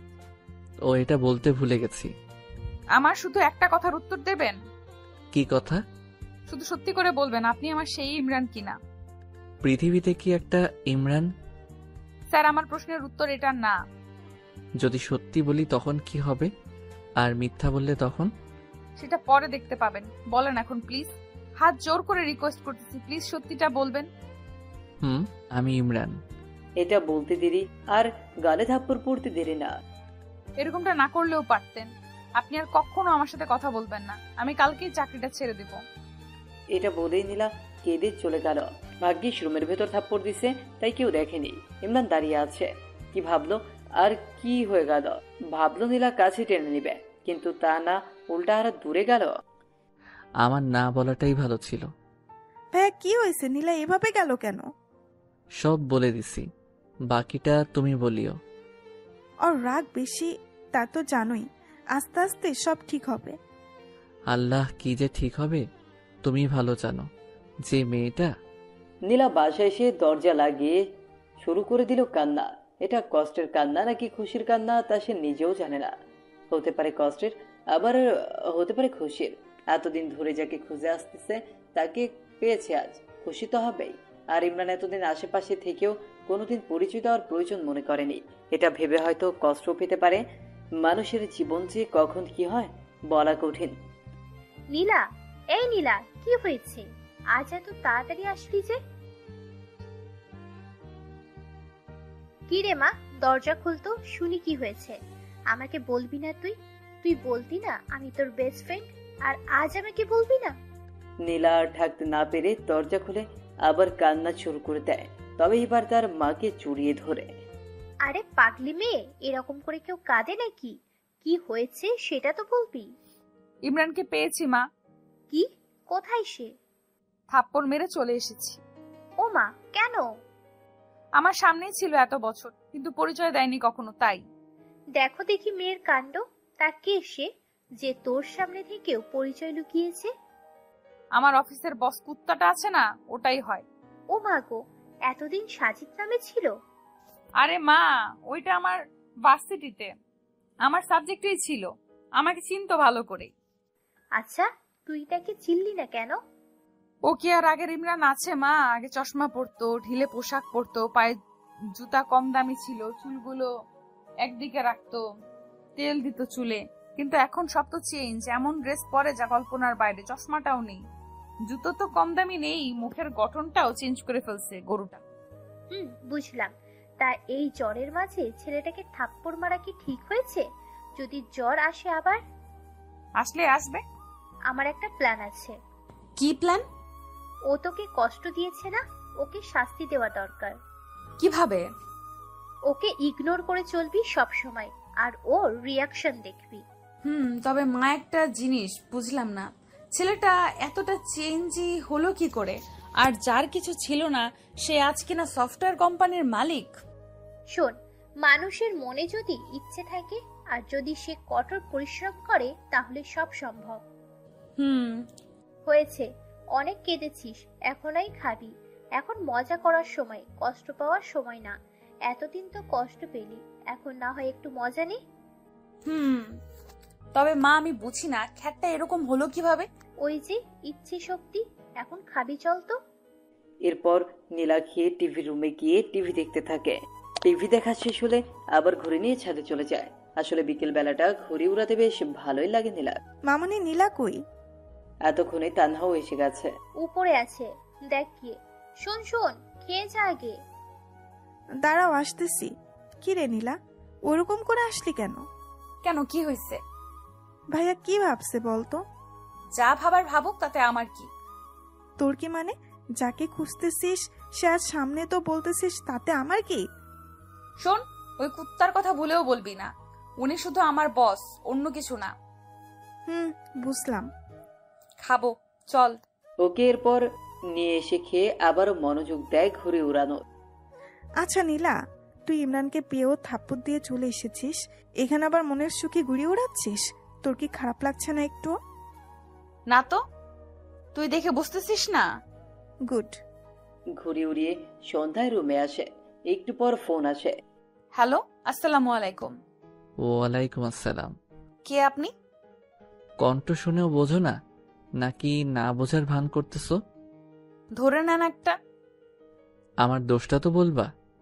কোনো দোষ নাই আপনার। আপনি তো আর আমার সেই খ্যাত ইমরান না। ফোন রাখেন, কাজ আছে, বাই। ধ্যাত, দিল ফোনটা কেটে। পরদিন অফিস গেলে নীলাকে ডেকে পাঠায় ইমরান। স্যার আসবো? আসো। এরপর নীলা আসতেই সোজা গিয়ে ওর হাতটা ধরে ক্ষমা চায়, কিন্তু নীলা এত সহজে ছাড় দেওয়ার মতো মানুষ না। দেখুন স্যার, বস বসের মতো থাকুন। বেশি কিছু করলে আমি কিন্তু ভুলে যাব যে আপনি আমার বস। কি বেশি করলাম আমি? হাত ছাড়বেন কি না? না। আজকের চরটা একটু বেশি লাগছে, স্পষ্ট 4টা আঙ্গুলের দাগ বোঝা যাচ্ছে। চর খেয়ে ইমরান হাত ছেড়ে দিয়ে চোখ মুছল। নীলা আর সেখানে না থেকে চলে গেল নিজের কাজে। ইমরান আর লাঞ্চের সময় বাইরে যায়নি। বাইরে যাচ্ছে না দেখে তানহা আসে ডাকার জন্য। ভাইয়া খাবা, আসো। তুমি যাও, আমার ক্ষুধা নেই। টেবিলে হেলান দিয়ে। আরে আসো না। তুমি যাবে এখান থেকে? দেখলি ছেলেটা খেতেও আসলো না। তো আমি কি করব? যার ইচ্ছা হবে খাবে, না হলে খাবে না। আমার না মাঝে মাঝে অবাক লাগে, এই জন্যই বুঝি এত খুঁজেছিস। এই তো বুঝছিস। এরপর অফিস শেষ হলে সবাই বাসায় চলে যায়, কিন্তু ইমরান এখনো অফিসে। বাবা বাসায় যাবা না? হ্যাঁ চাচা, শরীরটা ভালো ঠেকছে না, একটা রিক্সা ডেকে দেন তো। আচ্ছা। এরপর রিক্সা আসলে ইমরান সোজা ডাক্তারের কাছে গিয়ে জ্বরের ঔষধ নেয়। কেন জানি ওর মনে হচ্ছে জ্বর আসবে, আর তার ধারণাও ঠিক রাতে জ্বর আসে। হয়তো মায়ের জন্যই জ্বরের চোটে আজ অজ্ঞান হয়ে যায়। পরদিন সবাইকে অফিসে দেখা গেলেও ইমরান নেই। সবাই পিয়নকে জিজ্ঞেস করতেছে বস কই, কিন্তু তিনি আর কি বলবেন, নিজেও তো জানেন না। তিনি সবাইকে বলল যে যাওয়ার সময় সাজিদ বলেছিল তার নাকি শরীরটা খারাপ। এর বেশি জানি না আমি। সকাল থেকে ফোন দিচ্ছি কিন্তু উঠাচ্ছে না ফোন। নীলা চল, ভাইয়ার বাসায় যাব। কাহিনী বাদ দিয়ে চুপচাপ কাজ কর। আমার কথা তোর কাছে কাহিনী মনে হয়? ভালোই তো বদলে গেলি তুই নীলা। পরশু পর্যন্ত ঠিকই খুঁজছিলি, আর এখন আসলে তুই বুঝাতে চাচ্ছিসটা কি? হ্যাঁ কিছুই না। ভালো। ফোন করেই যাচ্ছে কিন্তু কোনো খবর নেই। এভাবে একটা দিন চলে যায়। পরের দিন আবার অফিসে বস নেই। চাচা আজকেও কি স্যার আসবে না? না, ফোনটাও বন্ধ, হয়তো কোনো কাজে বাইরে গেছে। সময় হলে চলে আসবে। আর আজ সকালে ছুটির 1টার পর হবে। নীলা আমার কাছে ভালো ঠেকছে না রে। কাজে গেলে কেউ ফোন অফ করে না। আমি গেলাম, তুই আসলে আয়, না হলে থাক। তুই তোর ইমরানকে হারাতে পারিস, কিন্তু আমি একটা ভাই পাইছি, তাকে হারাতে পারবো না। দাঁড়া, আমিও যাব, দেখি তোর ভাই কোথায় লুকিয়ে আছে। এরপর দুজন সোজা চলে যায় ইমরানের বাসায়, কিন্তু ইমরান থাকলে তো দেখা পাবে। হ্যালো চাচা, স্যারের বাসায় তো তালা দেওয়া। স্যার কোথায় দয়া করে বলবেন প্লিজ? আসলে চাচা প্লিজ সত্যিটা বলেন। হাসপাতালে। মানে ওখানে কেন? অসুস্থ অনেক, তাই বাসায় দেখাশোনা করে কেউ নাই, তাই আজ সকালে হাসপাতালে ভর্তি করাইছে। কোন জায়গায়? ল্যাব এইডে আছে এখন। আচ্ছা। কি হলো, কোথায় এখন? হাসপাতালে। হোয়াট? এটাই তো চাইছিলি তাই না? চল। কোথায়? যে হসপিটালে আছে সেখানে। ওকে। এরপর তারা সোজা চলে যায় হাসপাতালে। অফিসের লোকের কাছে কেবিন নাম্বার নিয়ে চলে যায় তার কাছে। দেখ কত ভালোভাবে শুয়ে আছে। শুয়ে আছে না, ঘুমের ওষুধ দিছি। এরপর তানহা মাথায় হাত দিল, আর নীলার হাতটাও নিয়ে গিয়ে দিল মাথায়। দেখলি কিরকম জ্বর? এসব তোর জন্যই হয়েছে। কি মাইটটাই না দিছিস আল্লাহ। আচ্ছা তোর রুমালটা দে, এর মাথাটা ঠান্ডা করি পট্টি দিয়ে। হঠাৎ মাথায় ঠান্ডা অনুভব হয়। কিছুক্ষণ পর ঘুম ভেঙে যায় ইমরানের, কিন্তু কেন জানি চোখ খুলতে পারছে না। পারবে বা কি করে? নীলার এক হাত তো তার চোখে। হঠাৎ কারো কণ্ঠ শুনে জোরে উঠে পড়ে ইমরান। নীলা আবার টেনে নামায় নিচে। তোমরা এখানে কেন, কোনো সমস্যা? আসলে সমস্যা, তবে আমার না, তোমার। আমাকে তো সহ্য করতে পারো না। চুপচাপ শুয়ে থাকেন, কথা বললে দিব একটা বসিয়ে। ওই তোমার সমস্যা কি? কথায় কথায় শুধু মায়ের আর মায়ের। তোমাকে এখানে কেউ আসতে বলছে কষ্ট করে? হ্যাঁ, আসলা কেন? তাও মগের মূল্য পাইছো। ইচ্ছা হলে মারবা, ইচ্ছা হলে চলে যাবা। তোমার হিসেবে আমি কি কষ্ট পাইনি 6 বছর? আরে তুমি তো বাবার হোটেলে ছিলা, বুঝবা কি? আমি হারে হারে বুঝেছি জীবনটা আসলে কি। প্রতিটা সময় গেছে এই সমাজের লোকদের সাথে যুদ্ধ করে নিজেকে তাদের সমতুল্য করে তুলতে। তারপর তোমাকে ভুলিনি। মেয়েরা না ছেলেদের স্মার্টনেসকে ভালোবাসে, টাকা পয়সা ভালোবাসে, অন্য কিছু না। তোমার কি মনে হয় আমি এতদিনে প্রপোজাল পাইনি? আরে তোমার সামনেই তো তোমার বোন সেদিন প্রপোজ করছে, আর বাকিগুলো না হয় নাই বললাম। তারপরও কারোর সাথে প্রেমে জড়াইনি, কারণ একটাই, তোমাকে ভালোবাসি। প্রতিটা দিন কাছ থেকে না হলেও দূর থেকে দেখেছি। আমারও ইচ্ছা ছিল তোমার কাছে যাওয়া, কথা বলা, কিন্তু পারিনি। আগে প্রতিষ্ঠিত হতে চেয়েছি, আর তুমি ভাবো যে শুধু তুমি কষ্ট পাইছো। বাবা, স্যারের দেখি মুখ দিয়ে বুলেটও বার হয়। স্যার, এখন এখান থেকে আমার বাড়ি চলেন। কেন? একদিন ট্রিটমেন্ট না করেই জ্বর হাইয়ে উঠছে। আরো যদি এখন ট্রিটমেন্ট ছেড়ে দেই তখন তো জ্বরের টেম্পারেচার বেড়ে পার হয়ে চলে যাবে। হয়েছে, আমাকে নিয়ে ভাবতে হবে না। 6 বছর যাকে নিয়ে ভাবলাম তাকে এত তাড়াতাড়ি কেমনে ভুলি? ভালো। যাবেন কি এখন? না। আরে আরে নীলা, ছেলেটার জ্বর রে। আঙুল বাঁকা না করলে ঘি ওঠে না রে। কি এখন যাবেন তো স্যার? ইমরান কিছু না বলে চুপ করে আছে। এই যে স্যার, উঠবেন কি এখন? হুম। এরপর হাসপাতাল থেকে তারা চলে গেল তাদের বাসায়। কি বাবা, কেমন আছো? এই তো একটু অসুস্থ আন্টি। তা তো দেখতেই পাচ্ছি। মা, স্যার আমাদের সাথে থাকবে এখানে এখন থেকে। আচ্ছা। না, আমি থাকবো না। কেন? এমনি। আমি থাকতে বলছি, থাকবেন। চুপ, একদম চুপ। তোমার সব কথা শুনবো নাকি? হবে। সম্ভব না, অনেক সহ্য করছি, আর না। চুপচাপ শুয়ে থাকেন এখানে। ইমরানকে শুইয়ে দিয়ে নীলা চলে গেল পানি আনতে। এবার আবার শুরু করলো পানি দেওয়া। মাইটা খুব লাগছে তাই না? রাগ তোলায় দাও কেন তাহলে? এতদিন আমার সামনে থেকেও একবার বলার প্রয়োজন মনে করনি? তুমি জানো তোমাকে খুঁজতে গিয়ে কত জনের কত কথা শুনতে হয়েছে, কত কষ্ট করতে হয়েছে। তোমার আশা তো ছেড়েই দিছি। আমি শুধু আল্লাহর কাছে বলছি, আল্লাহ প্লিজ একবার ইমরানের সাথে একটা বার দেখা করার সুযোগ দিও। আর কিচ্ছু চাই না। আমাকে বললে কি এমন ক্ষতি হতো তোমার, বলো? কিছুই না, আগে নিজেকে চেঞ্জ করতে চেয়েছি। তুমি তো বলেছো চুল না কাটলে, শার্ট জুতা না পাল্টালে তোমার সামনে না আসি, তাই আসি নাই। আমি রেগে বসি জন্য তুইও সেটা মাইন্ডে নিবি কুত্তা? ওই কি তুই তুকারি করে গালি দিচ্ছ? আমি তোমার বস বলে যেও না। ওই শোন, তুই আমার ক্লাসমেট, ওকে? এটা তোর অফিস না, তো বস বস করবি না। আচ্ছা, নিজেকে এত সহজে পাল্টালেন কি করে? নীলা পট্টি দিতে লাগলো। প্রশ্ন করতেছে, সহজ? এর থেকে কঠিন কিছু নেই। যে ছেলে কাপড়ের মুখ দেখেনি সেই ছেলেটা এইরকম কাপড় জুতা পরার জন্য দিনরাত এক করে কষ্ট করেছে। দিনে প্রাইভেট আর রাতে পার্ট টাইম জব। জানো, ভার্সিটি লাইফে শুধু ভাবতাম কোন দিন শুক্রবার আসবে আর কোন দিন আমি শান্তি মতো একটু ঘুমাবো, কারণ শুক্রবার ছাড়া অন্য কোনো দিন ঘুমানোর সময় পাইতাম না। তো পাল্টাতে কে বলেছে? আর কে বলছে এত কষ্ট করতে? কেউ বলেনি, শুধু খ্যাতনামটা নিজেকে খুব কষ্ট দিত। সামান্য কলেজে যতবার শুনেছি, না জানি এরকম থাকলে ভার্সিটিতে কতবার শুনতে হবে। এটা ভাবতেই শরীরটা শিউরে ওঠে।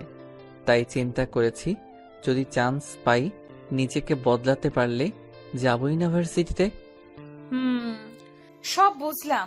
আর এই কোম্পানিটা, এটা কিভাবে সম্ভব? এটা এক বড় ভাইয়ের সহযোগিতাই করেছি। ও, এখন ঘুমান, আমি মাথায় তেল দিয়ে দেই। না থাক, লাগবে না।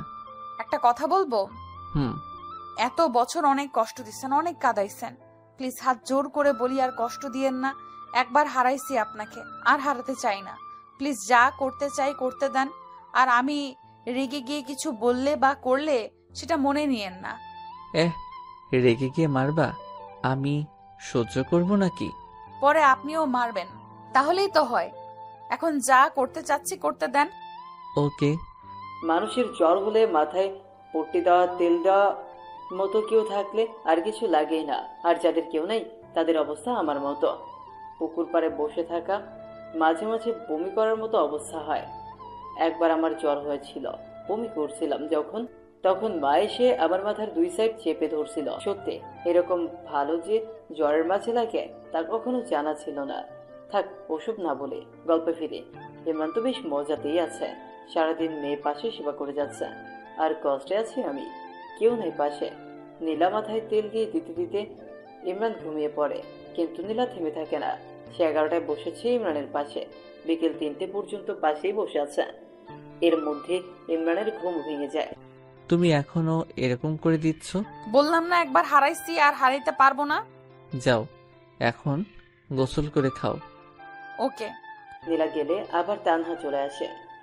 ভাইয়া, কি অবস্থা এখন? ভালো লাগছে না কিছুই। কিছু খাবা ভাইয়া? না। আচ্ছা শোনো, তুমি এই টয়লেটে গিয়ে পাটা একটু মুছে নাও, আমি শরবত আনতেছি। আচ্ছা। এরপর নীলা গোসল সেরে আসে আর ইমরান ওর গা মুছে ভেতরের সব বার করে দেয়। হয়েছে, এখন পেট খালি। হুম। কি খাবেন এখন? কিছু না। কিছু না বললেই হলো।